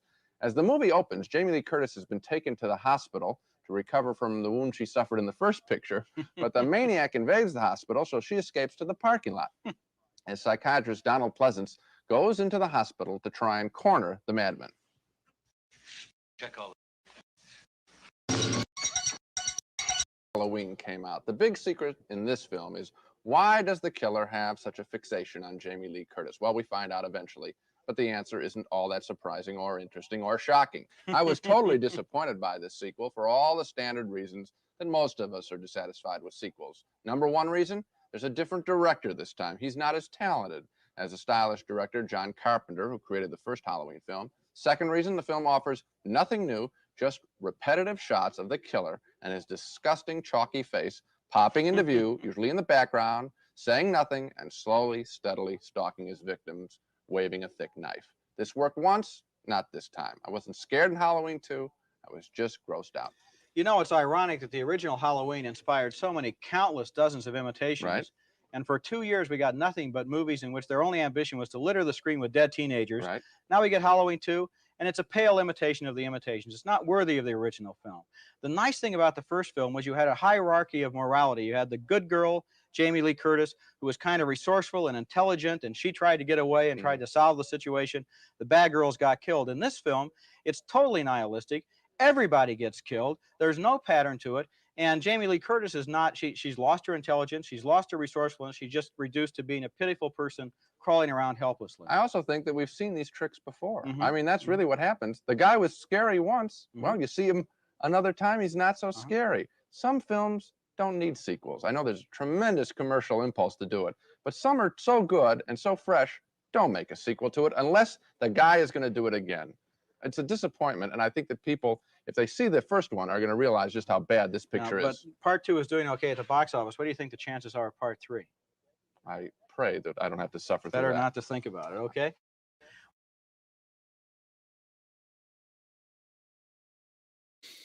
Yeah, pretty much what I expected. Pretty much what I expected.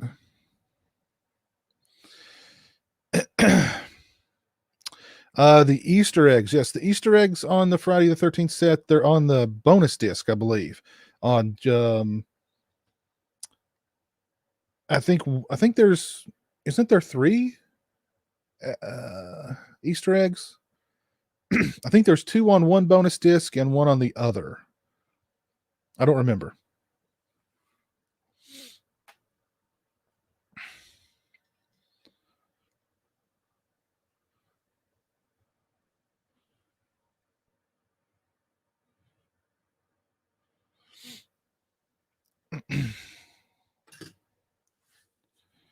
But yeah, I wonder if they do have a Halloween 3. Let's see if they've got a Halloween 3 review. Siskel and Ebert, Halloween 3, Season of the Witch. No, I don't see one. I don't see one.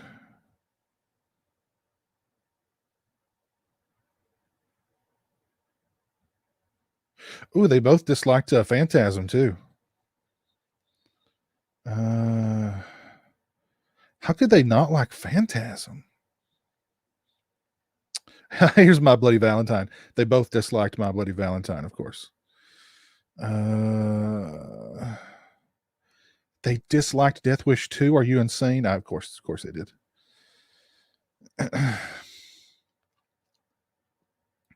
Let's see their thoughts on Death Wish 2. I'm sure this will be funny. It's just Charles Bronson shooting people for 90 minutes. That's all. It's reprehensible garbage, trash, nonsense, vulgarity. It belongs in a toilet. Gene begins with Charles Bronson's Death Wish 2. Well, the first Death Wish, made in 1974, found a wildly enthusiastic audience thrilling to its theme of revenge, as Charles Bronson played a mild-mannered New York architect who turned into a one-man hit squad after his wife was murdered and his daughter raped by a bunch of stoned thugs.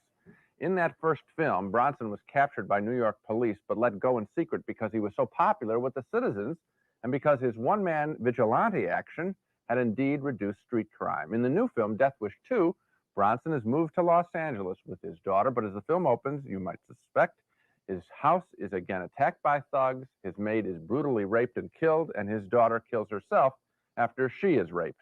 This is the first reel. And so you might expect Bronson turns into a vigilante again, and he begins hanging out in scuzzy places looking for the creeps who attacked his family. He makes a couple of kills, and word about his attacks travel from the LA police to the New York police. Hey, what about this report? I know. The Los Angeles police has asked for advice on their vigilante situation. But there's something else you should know. He has the uncanny ability to walk by a garage and what happens in the history of action pictures. But don't worry, violence fans, there's more than talk to this movie. There's plenty of gunplay as Bronson begins his stakeouts. He has the uncanny ability to walk by a garage and, what do you know, a suburban couple is being attacked.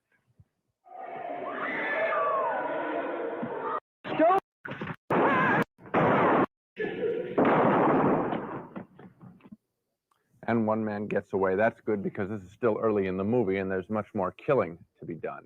Death Wish 2 does develop a certain power because most of us, if not all of us, are frustrated by the slow movement of our criminal justice system, and there is a certain sympathy for the man who wants justice now.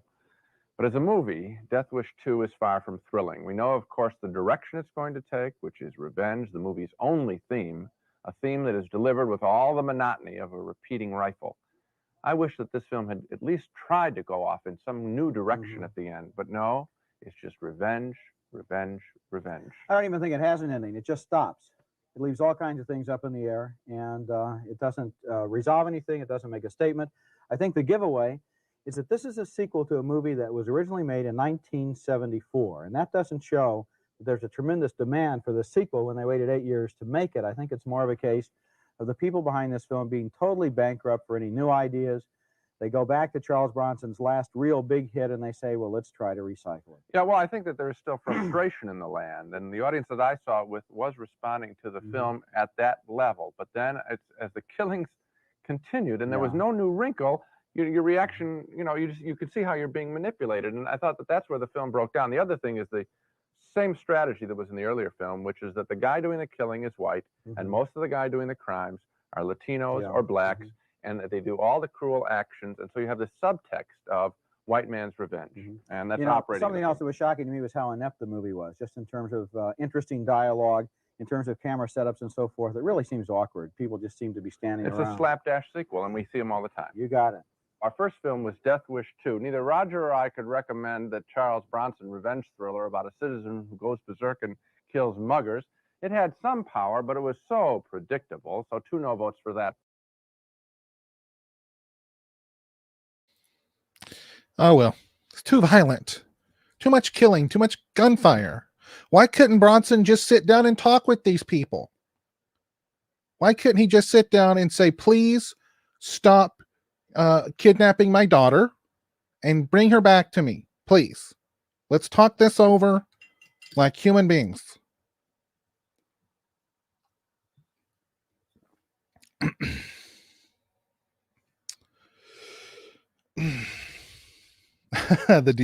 Do you believe in Jesus? Let's pull that up. We need that.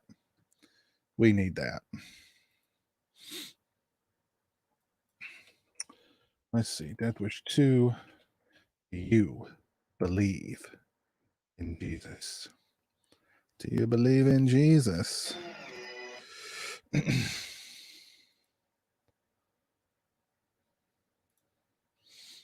right, here we go. Great scene. Great scene in this film. It's my favorite Death Wish. So good.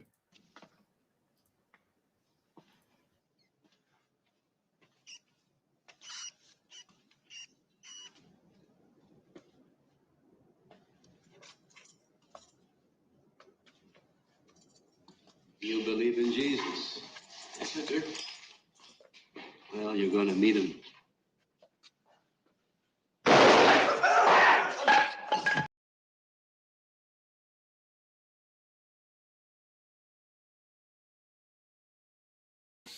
Bam. Yeah. Don't cross Bronson. He'll send you straight to Jesus. Some cold stuff. Do you believe in Jesus? Yes, I do.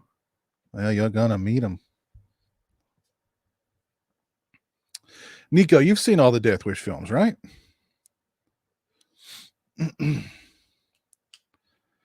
I will watch them again. It's been a long time. Part 1 is really good. It lacks just the balls to the wall kind of,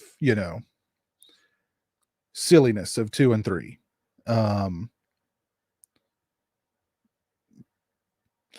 Hey, Little Toe, what's up? I love part 2 because it kind of bridged that gap. And part 3 is totally over the top and just, insane. But part 2 kind of, I don't know. I love part 2. I love part 3. And 4 and 5 are also, I recommend those two. They're a downgrade, but it's still Bronson doing his thing. And, they've got their moments, 4 and 5.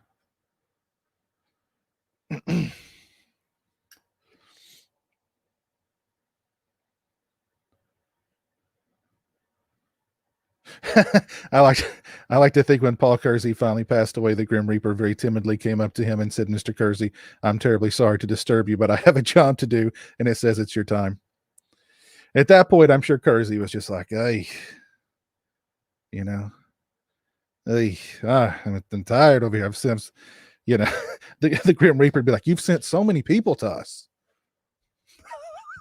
You've sent so many customers our way, Mr. Kersey."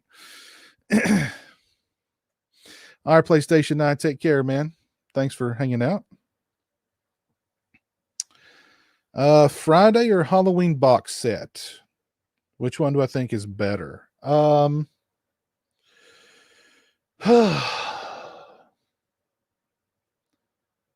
man, that's a tough one.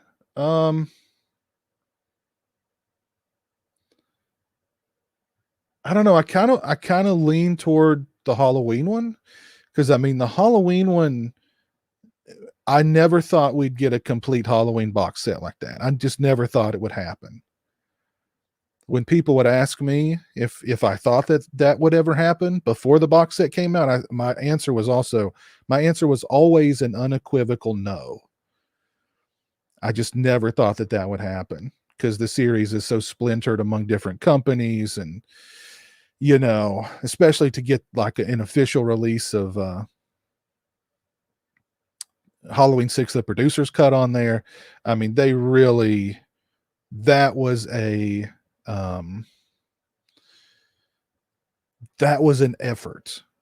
Not that the Friday the 13th box set wasn't, but getting all those people on the same page and all those different companies on the same page and, agreeing to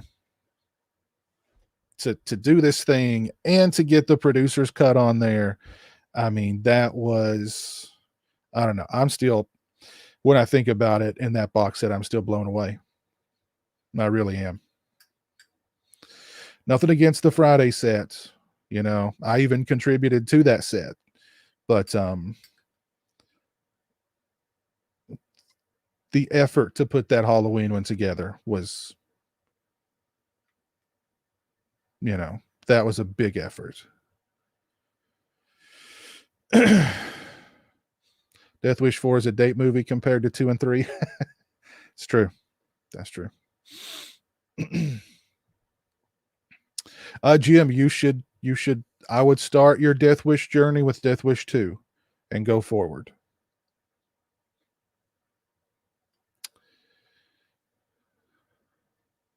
You ordered a Wieldy, Joe? Oh, I'd like to have a Wieldy. That'd be awesome.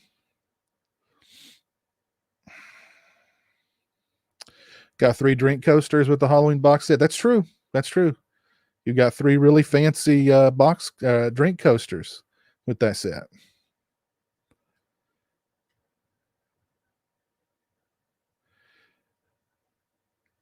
I'm saying I prefer the Halloween box set because I love watching Rob Zombie's version. I know, that's true.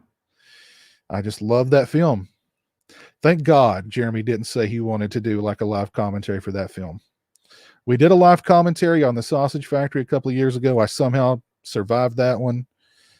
You know, I'm good. I don't need to watch that movie again for ever.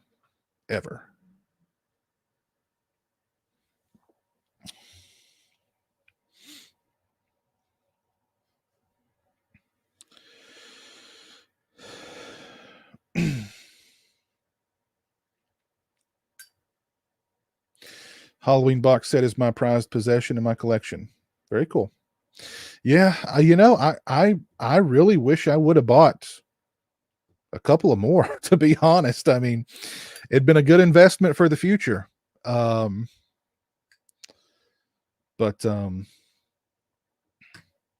I mean, that's just a great set, man. And the Friday set is really good too. I mean, I can't, you know, if only they could do the same thing with Nightmare on Elm Street, you know.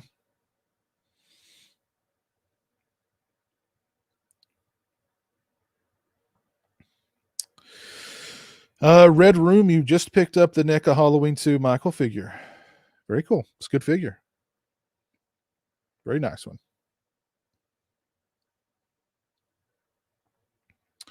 The Wieldy pistols take a year to get once you order. Or they build that thing by hand or something? I mean, where's geez, that's a long wait for one of those things. Goodness gracious.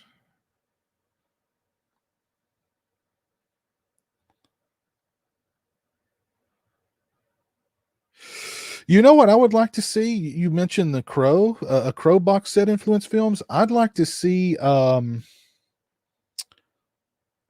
original cut of that movie before it got Harvey scissor-handed.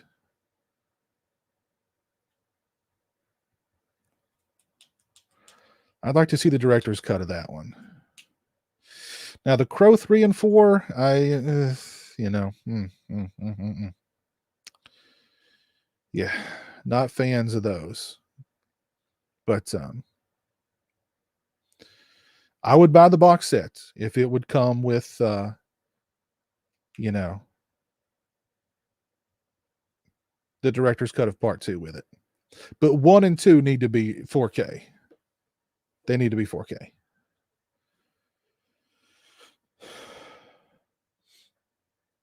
Got to go bail my cousin out of jail again. Okay. Wow. All right, Eric, take care, man. Be careful out there. Jim, take care. Thanks for hanging out. Have a good rest of your night.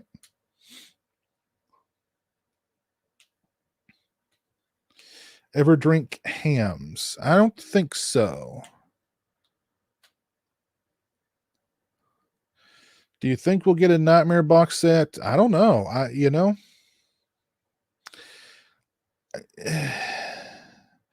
I really don't think there doesn't seem to be a demand for it the same way that there was a demand for the Halloween and the Friday the 13th sets. Hey, Braden. If we ever get a new Nightmare movie, yeah, I think we'll get a new box set for sure. But I think, I don't know. If it's just Warner Brothers / New Line doing it, I don't think it's going to be very good.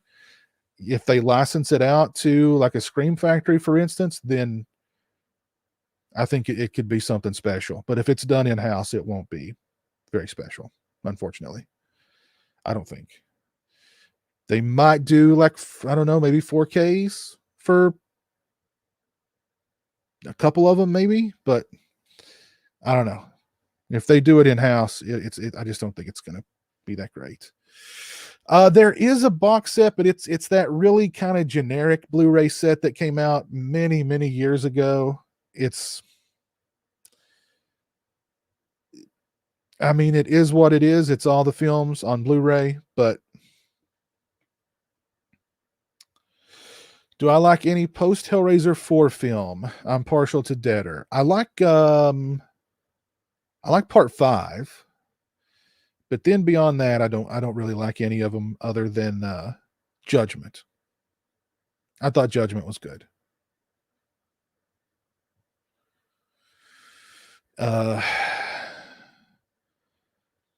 Yeah, like Hellseeker, Hellworld, Deader.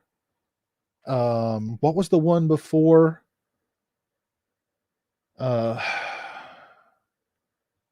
What was the one before Judgment that was so bad? It's like they made it for $2 and it didn't even have Doug Bradley in it. Hellraiser. I can't remember what that one was called.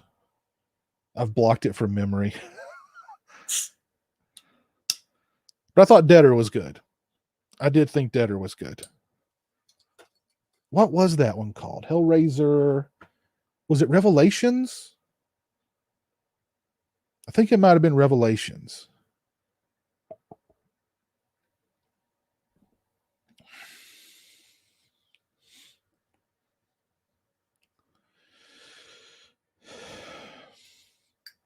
Inferno was the 5th one. Yeah, I liked Inferno. That was the one Scott Derrickson did. I like it. But beyond that, I'm not a fan until Judgment.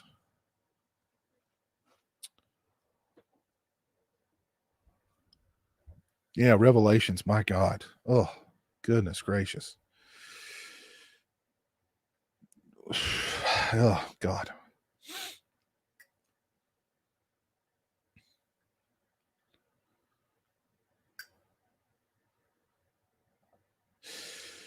Hey, Braden, how are you doing? Hope you're doing good.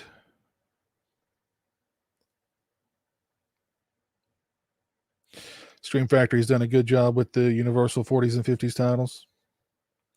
Am I excited for the new Jeepers Creepers that was announced? No. Review booze? No. I talked about that right at the very beginning of the stream.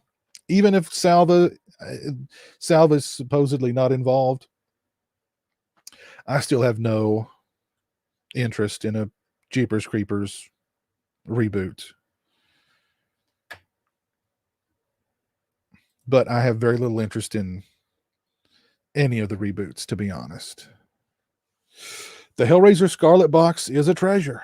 Yes, it is a treasure. Freddy's Dead is a masterpiece. Jeremy would agree with you. I would not.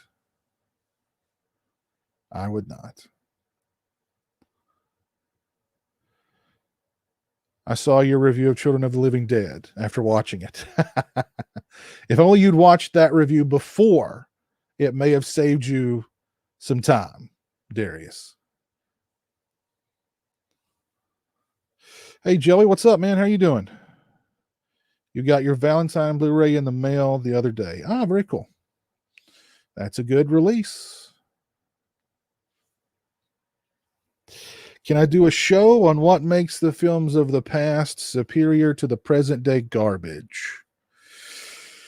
Oh, man, that would be,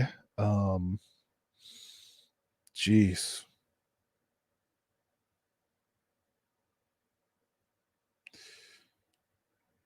I don't know.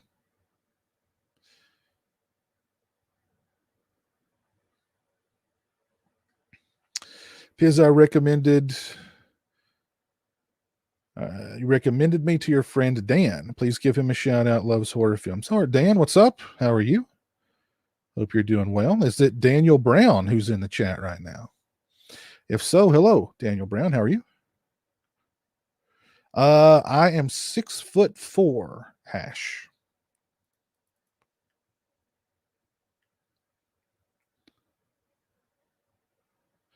All right, Little Toe, take care, man. Thanks for tuning in. Love this, love horror. How's it going? Oh, cool, Dan. Welcome to the stream. Hope you're doing well. Thanks for tuning in. Is Clown House on Blu-ray? No, it is not. I don't think anybody out there's got the I don't think anybody out there's got the cojones to release Clown House Blu-ray. I definitely I saw that movie once before I discovered what happened behind the scenes. I don't remember liking the movie before I heard about what happened behind the scenes. And I've never wanted to go back. There is a DVD of Clown House.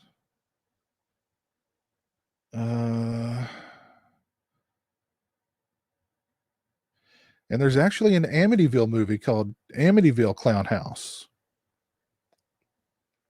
I'm sure it is amazing. I'm sure it's really, really good. As a matter of fact, let's look up the Amityville Clown House trailer.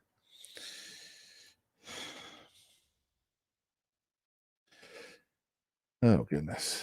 Amityville Clown House trailer. Hold on here. Let me find the trailer. Oh, my God. All right. All right, let's watch the Amityville Clown House trailer. And I don't know, maybe it'll be good. Maybe I'll watch this trailer and then I'll want to watch the film. Let's see what happens. There's been murders connected to that house every few years for the past several decades. What exactly are we looking for? A painting. You're in big danger. What do you mean? This is the work. There makes one of a kind. There are a lot of sickos in this world. It's more than just evil.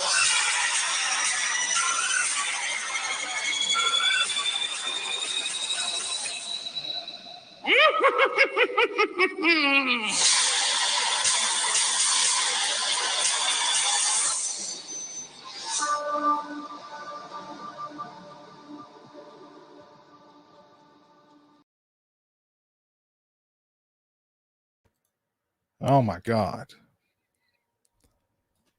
Whoa. That looked good. Man. Holy cannoli.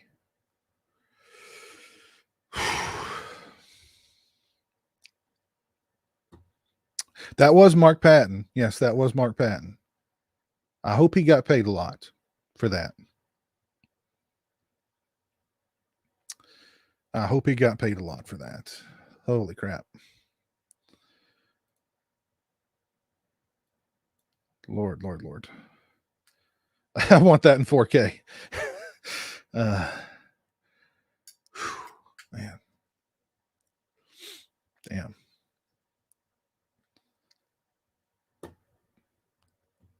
I can't get over that one. That looked really good. Let's see. I think Amityville, yes, Amityville Clown House is actually, nope, it's not. Okay. I thought it was free to watch on Amazon Prime, but it's not. Darn it. Gah. Man, that's ruined my whole night.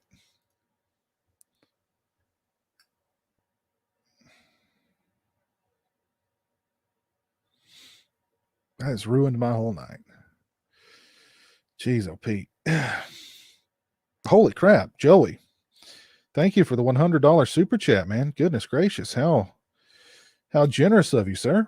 This is for you and Jeremy, thanking y'all for everything you do, and was wondering if you can do a movie review and live commentary of Don't Tell Mom the Babysitter's Dead. I love that movie. Wow. Gosh, it's been a long time since I've seen Don't Tell Mom the Babysitter's Dead. I do remember liking that movie, though. From back in the day. Who didn't love Christina Applegate back in the 90s? I mean, come on. All right, man. For you, Joey, let me make a note of that. Let me make a note of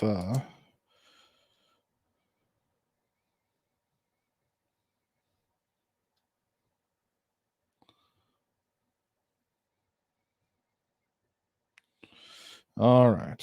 I've made a note. But thank you, man. That was very, very generous of you. I appreciate it. Thank you so much.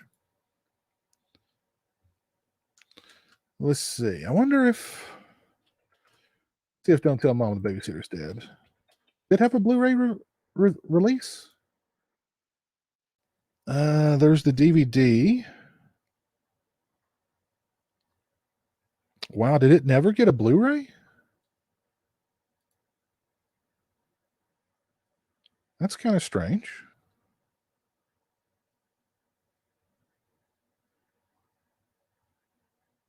Huh.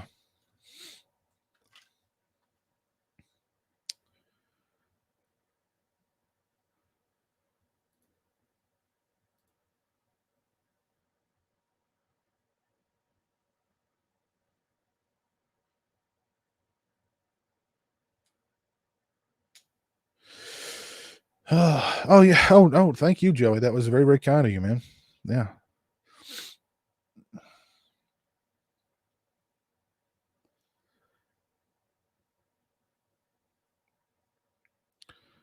Play the car scene from Texas Chainsaw 2. Let's see. Who owns the rights to that movie? Is it MGM? I could probably play the trailer, but I don't know if I could play a whole scene without getting into copyright problems.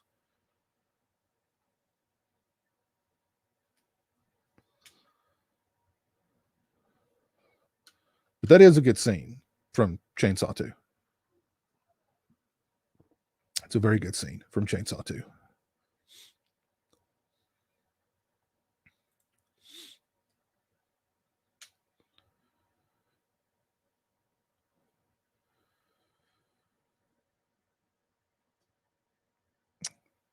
Hey, Mark, what's up, man? How are you doing?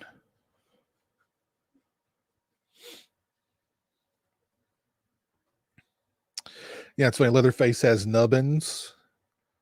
Like he's wearing like a nubbins costume with like nubbins attached to him.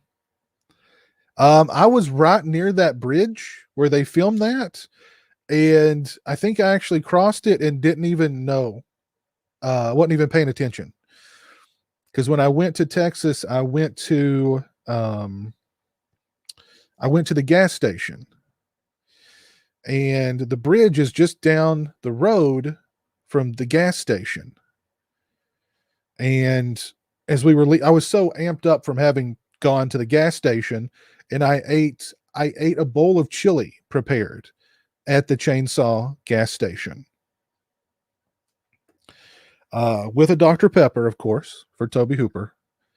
And we went across a bridge, and I didn't even realize that was the Chainsaw 2 bridge. So,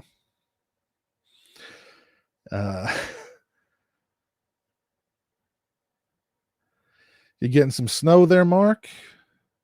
How did I contribute to the box set? The Friday the 13th box set? That would be... I went to I've been to the camp where they filmed Friday the 13th twice, and both times I went, I shot footage, but the second time I went, I took like a tripod with, or not a tripod, but like a Steadicam with me, So I shot some really good footage, and we had a lot more time the second time around to shoot footage. So I shot a ton of footage from the camp. And Michael Gingold reached out to me and asked if they could use that footage on the box set. And of course, I said absolutely. So a lot of my footage is on that box set.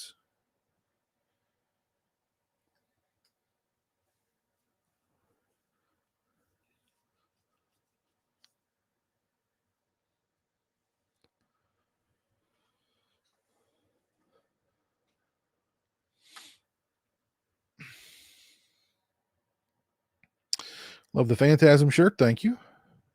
You got 6 to 8 inches of snow, Mark? Jeez. What part of the country are you living in, man?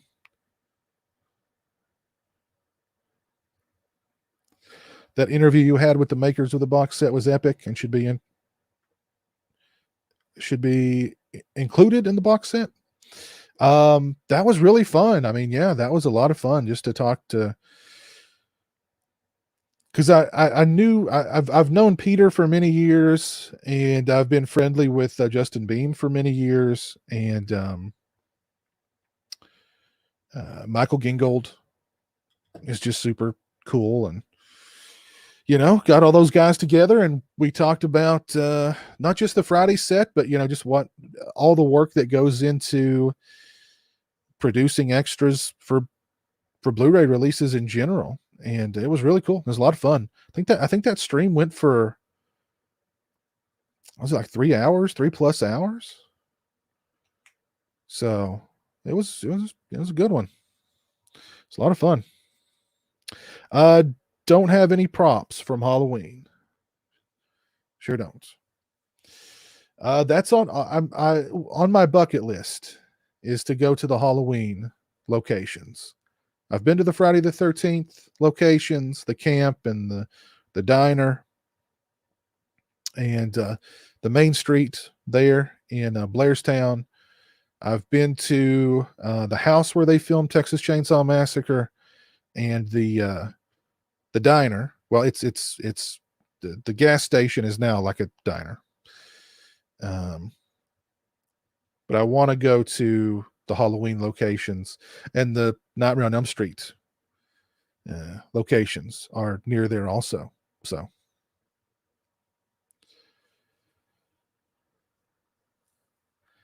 the snow's deep up in Canada.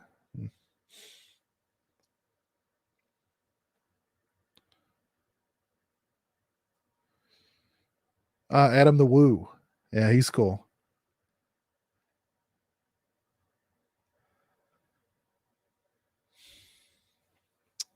Thank you, Bill. Appreciate that.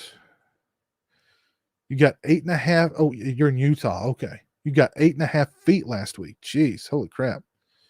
Goodness gracious. The Friday the 13th box stream was 3.5 hours. Yeah, it didn't feel like it. But yeah, that was fun. That was a fun one. I do have I was actually going to do a stream with an actor that you all would know earlier this week, but there was a scheduling issue, so I didn't announce it or anything like that. But this is an actor who's been in tons of stuff. So hopefully I can reschedule with him. He doesn't do a whole lot of interviews, so it would be very cool to do a live stream with him and shoot the bull. So hopefully I can reschedule that one. I've been working on doing a live stream with a director, a very, very big director. I'm hoping that'll come through. I don't know. If it does, it would be huge. And it would end up being like one of those 3+ hour streams, maybe longer. So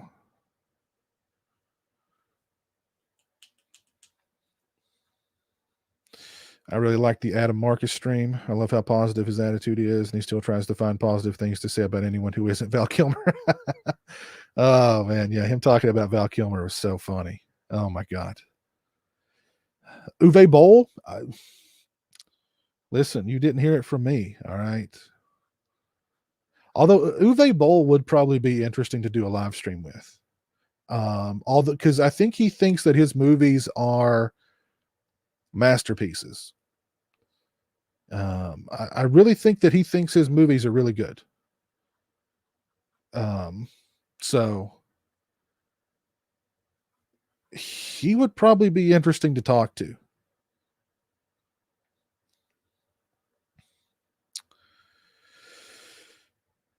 Sergeant Horror. I don't know who Sergeant Horror is, Daniel.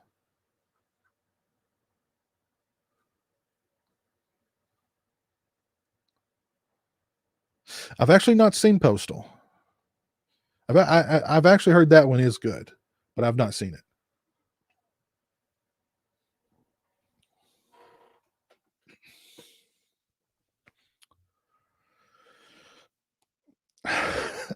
Uwe Boll that'd be a funny stream. He'd probably challenge me to a fight or a boxing match or something if I said anything bad about his movies.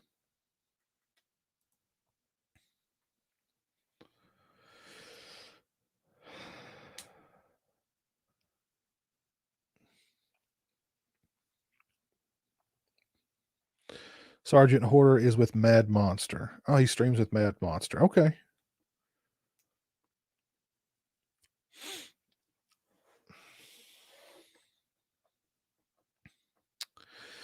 Thanks for doing these late night streams. I'm a night owl. Oh, cool. Yeah, I am too, Dave. I am too. Heard a great The Atkins story at a convention. 50 people paid $50 a piece to have beers with him at the Halloween 3 bar. Everyone had a great time. Heard that from a guy I really respect. I can imagine that would be a good time.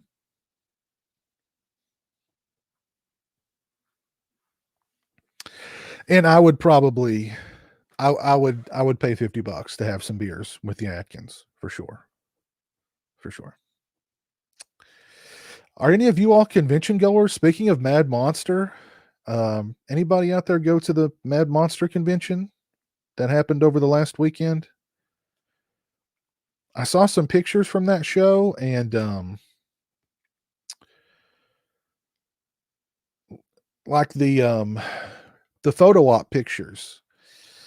I mean, I know that they've got to do the social distancing, and like there was like a separator that separated you from the celebrity, but it almost looked like the people were like photoshopped into the picture with the celebrity. It didn't look like it just looked so awkward. Those photos are kind of awkward anyway, but with the social distancing and like they had the divider in the middle, but it's like they tried to digitally remove the divider.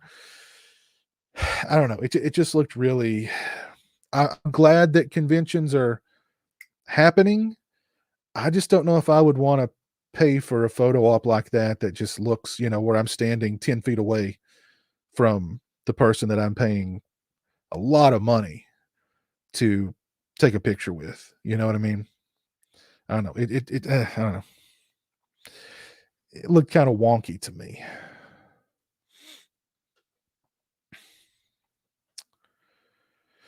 Hey, Terry, what's up, man? T-Money, how are you? Yeah, I did hear about that Rune Dog. That's not something that's going to really affect that the Cunningham lawsuit with that's just over the remake. That just has to do with like the remake.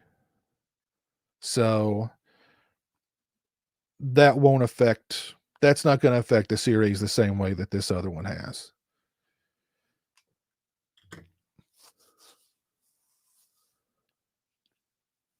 Yes, I am the best. I did see the announcement of the Friday 2 Steelbook.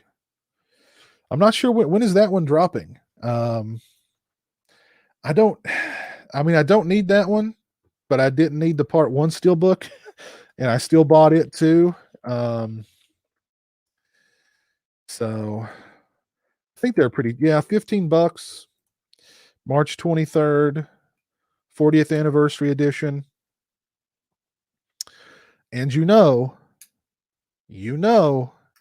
that next year we'll have the part 3 steelbook 40th anniversary edition. That one's coming too. And then we'll have the 40th anniversary part 4 steelbook. When we get to the 40th anniversary part 5 steelbook, I'll definitely have to get that one.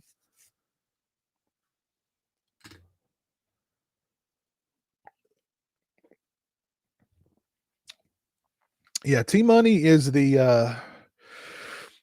he's the Blu-ray update guy. I mean, he's all over those new releases and from all over the freaking world, man. So, yeah.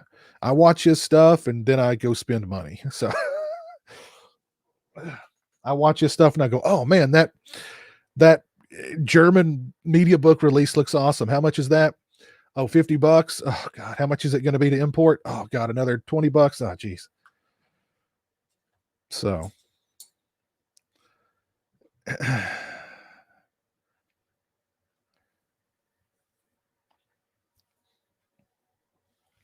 I've watched a couple of episodes of Trailer Park Boys, but that's about it.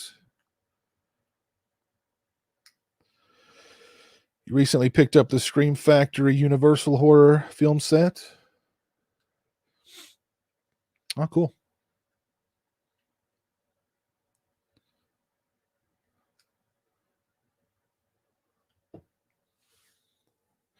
I went to the first 7 monster media conventions in Cherry Hill, New Jersey back in the day. They kind of got burnt out on them. It was over 2-hour plus drive. The hotel and tickets. Yeah, it gets expensive, man. It gets very expensive, especially if you're, you factor in if you're going far enough that you got to get a room, all that stuff. It gets really expensive.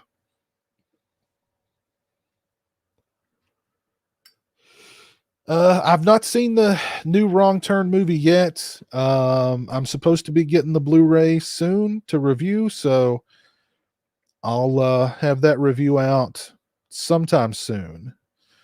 I've not heard a whole lot about it, but I've not really looked into reviews of it. What little bit I have heard has not been too positive, but I don't know. I'll go into it with an open mind and hope for the best.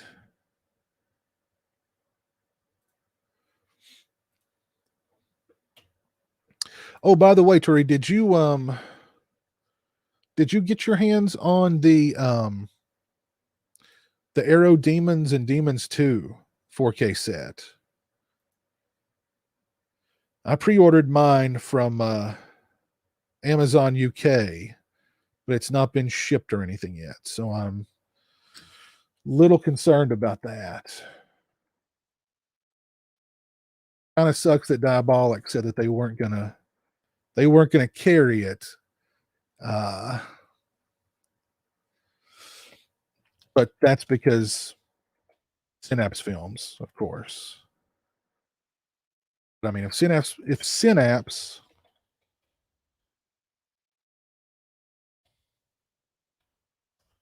is working on their own 4K releases,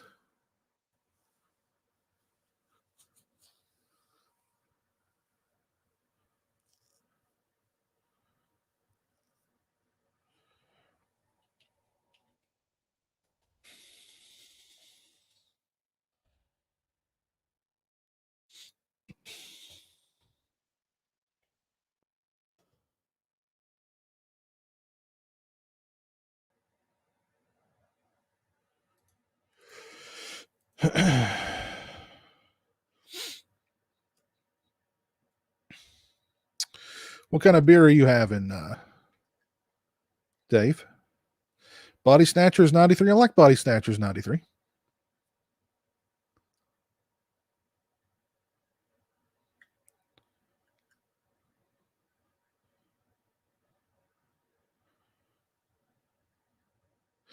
Hey, Jobu, how's it going? I ordered my Demons 4K from Zavi, which means I'll get it by 2022. You ordered yours directly from Arrow, Turi? Yeah, I should have done that. I don't know why I didn't. I've even got like some Arrow points that I could have applied to it. But I don't know. I kind of slept on it. And of course, it sold out on their website. So I picked it up from Amazon UK. I actually had like an Amazon UK gift card that paid for most of it.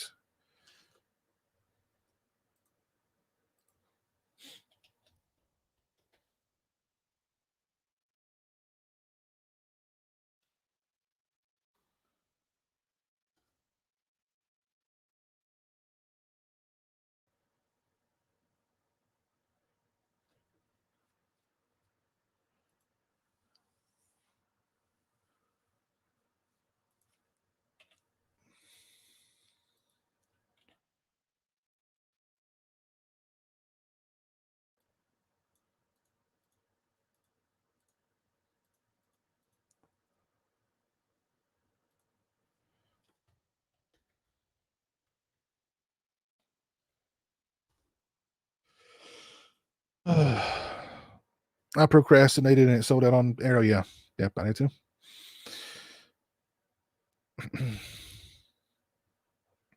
I paid $50 a piece for the Synapse Steelbooks of Demons 1 and 2, so I won't upgrade to the 4K.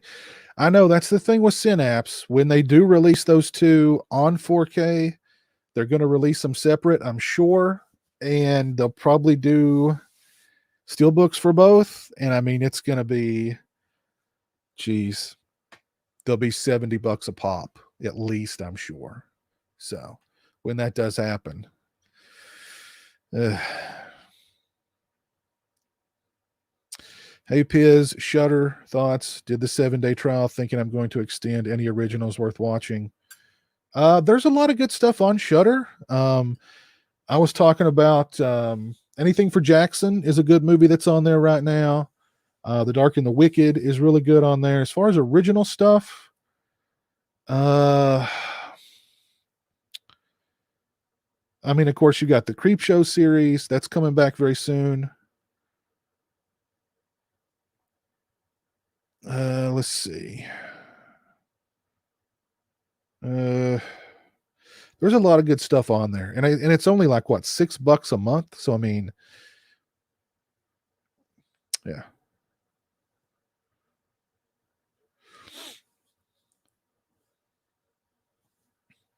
You're drinking an IPA from Magnify Brewing in NJ called Main Event. Very cool. Nice. We'll get there. Just hoping decent condition. Honestly, the corners of mine were a little worn from travel, but yeah, just glad you got one. Yeah, I'm glad I got one too. I was surprised there were any on Amazon, so I jumped at it.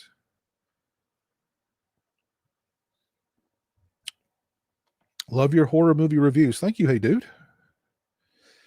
Hey, Coop. What's up? How are you?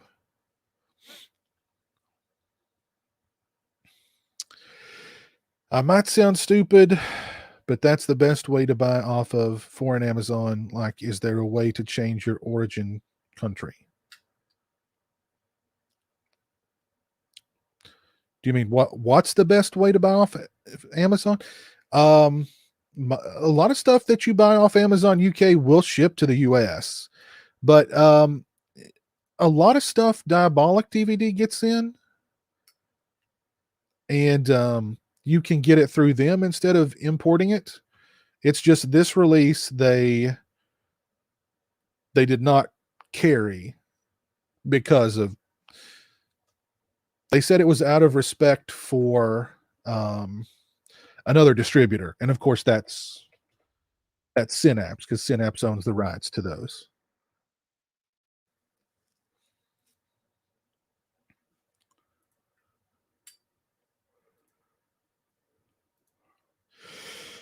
So let's see. Yeah, it says that Amazon UK says that it's going to arrive on between March 5th and March 10th, but it's not shipped yet. So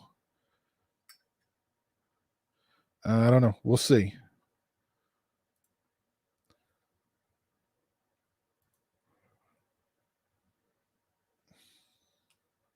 And it is still in stock via amazon.co.uk.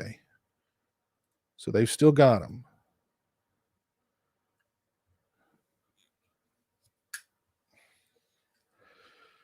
Yeah, you get all the Joe Bob Briggs stuff. Yep, you get all that on Shudder, which I've really not watched. I've not watched any Joe Bob stuff on Shudder. Usually those Fridays, whenever he's doing that, I'm doing other stuff.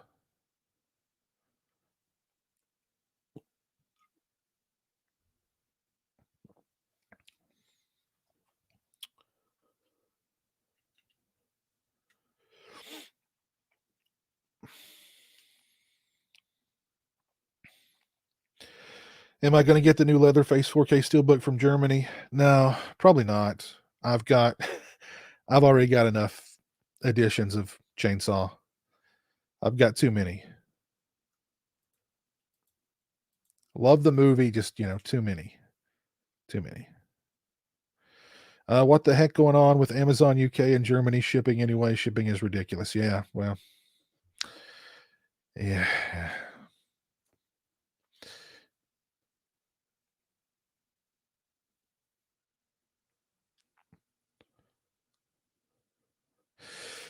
I've actually heard that. I've heard other people say that, Anthony, that Joe Bob's not quite as humorous as he used to be. And I wonder if that's just him kind of, I don't know, getting older, or is that him, watching his tongue because of today's climate? You know what I mean? Because I don't know if you recall, but I think it was 2019. I mean, he was on the verge of getting canceled. So, I mean, he might be very, very,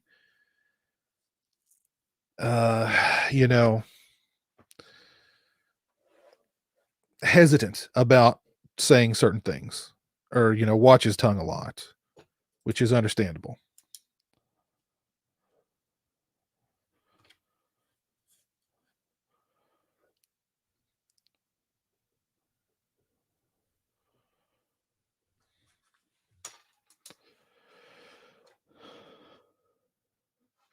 He's lost his edge.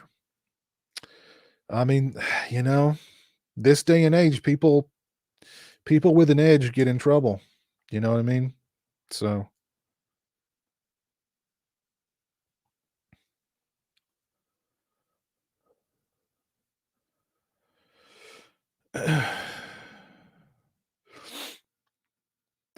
See, yeah, April 1st, new Creep Show season. Yeah, very cool.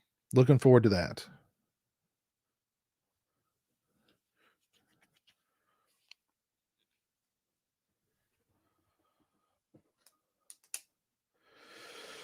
Let's see. We've been going for 2 hours and 25 minutes. It is 5 minutes to 1 a.m.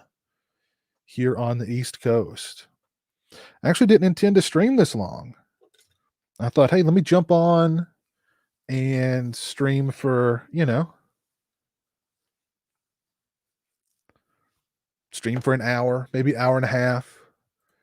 And it just got away. But it's been a lot of fun. I want to thank everybody for hanging out tonight and shooting the bull and talking about movies and having some beers with me. We had some good laughs at Siskel and Ebert's expense. I may clip that segment of the stream and upload it as just an upload, reacting to Siskel and Ebert's reviews of the Friday the 13th series. So I find myself watching old Rhonda Shear up. Me too. Yeah. I go back sometimes and start watching the old episodes with Rhonda. Just that music and that intro just brings back so many fond memories. Do I think cancel culture will ever die down, or do you think it's here to stay? It's very cannibalistic. So eventually, eventually there'll be no one left to cancel but themselves. I mean, they will eat each other. And it doesn't matter if you bend the knee. It doesn't matter if you ask for forgiveness. Their whole thing is just to eat you alive. So eventually people are just going to stop saying I'm sorry, and their social media presence, I think, will begin to wane, and therefore the impact they have on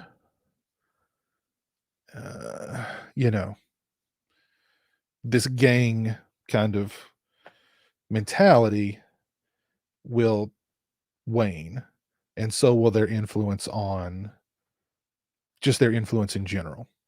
So that's what I think is going to happen eventually. That's right. I did say a 3-beer stream. I've got very little left, but it has been really fun. I appreciate you all hanging out with me. Let me give some shout outs here. Shout out to Nico for the $10 super chat. Thank you, sir. Shout out to the Chillin' Bot for the 99-cent super sticker. Shout out to Jurassic John for the $5 super chat. And a huge, huge shout out to my buddy Joey for the $100 super chat. That was extremely kind and very, very generous of you, sir. I will look into getting my hands on a copy of Don't Tell Mom the Babysitter's Dead in order to do that review for you. But let's see. If you've not dropped a like on the stream, please do so.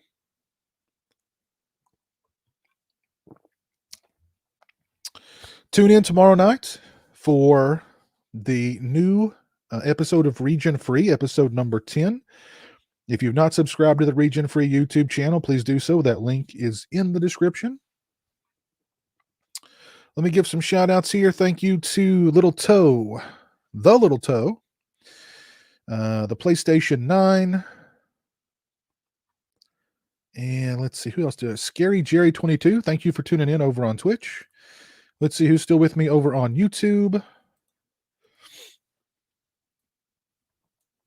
Thank you to Dave G. Thank you, Robert Long. Thank you, Mark Striano, Joe Reese, Anthony Jordan, Coop Schneider, David Andriana, my buddy Captain Halloween Keith, Dave Vanderhoff, Darren Hay, Influence Films, Rune Dog, Daniel Brown, Mark Striano, Jobu, Tori, T Money, Robbie Vainot, Braden Davis, Hey Dude 607, Craig Williams, Darius, where'd that name go? Darius De Laurentiis, nice name. Total Meltdown 2, Jamie, I am the best 237, Jillian, Jim Smith. Yeah, thank you all for tuning in tonight. It was a lot of fun. Always great hanging out with you all. Have a great rest of your night, and I will see you again in the very, very near future. Until then, take care and peace.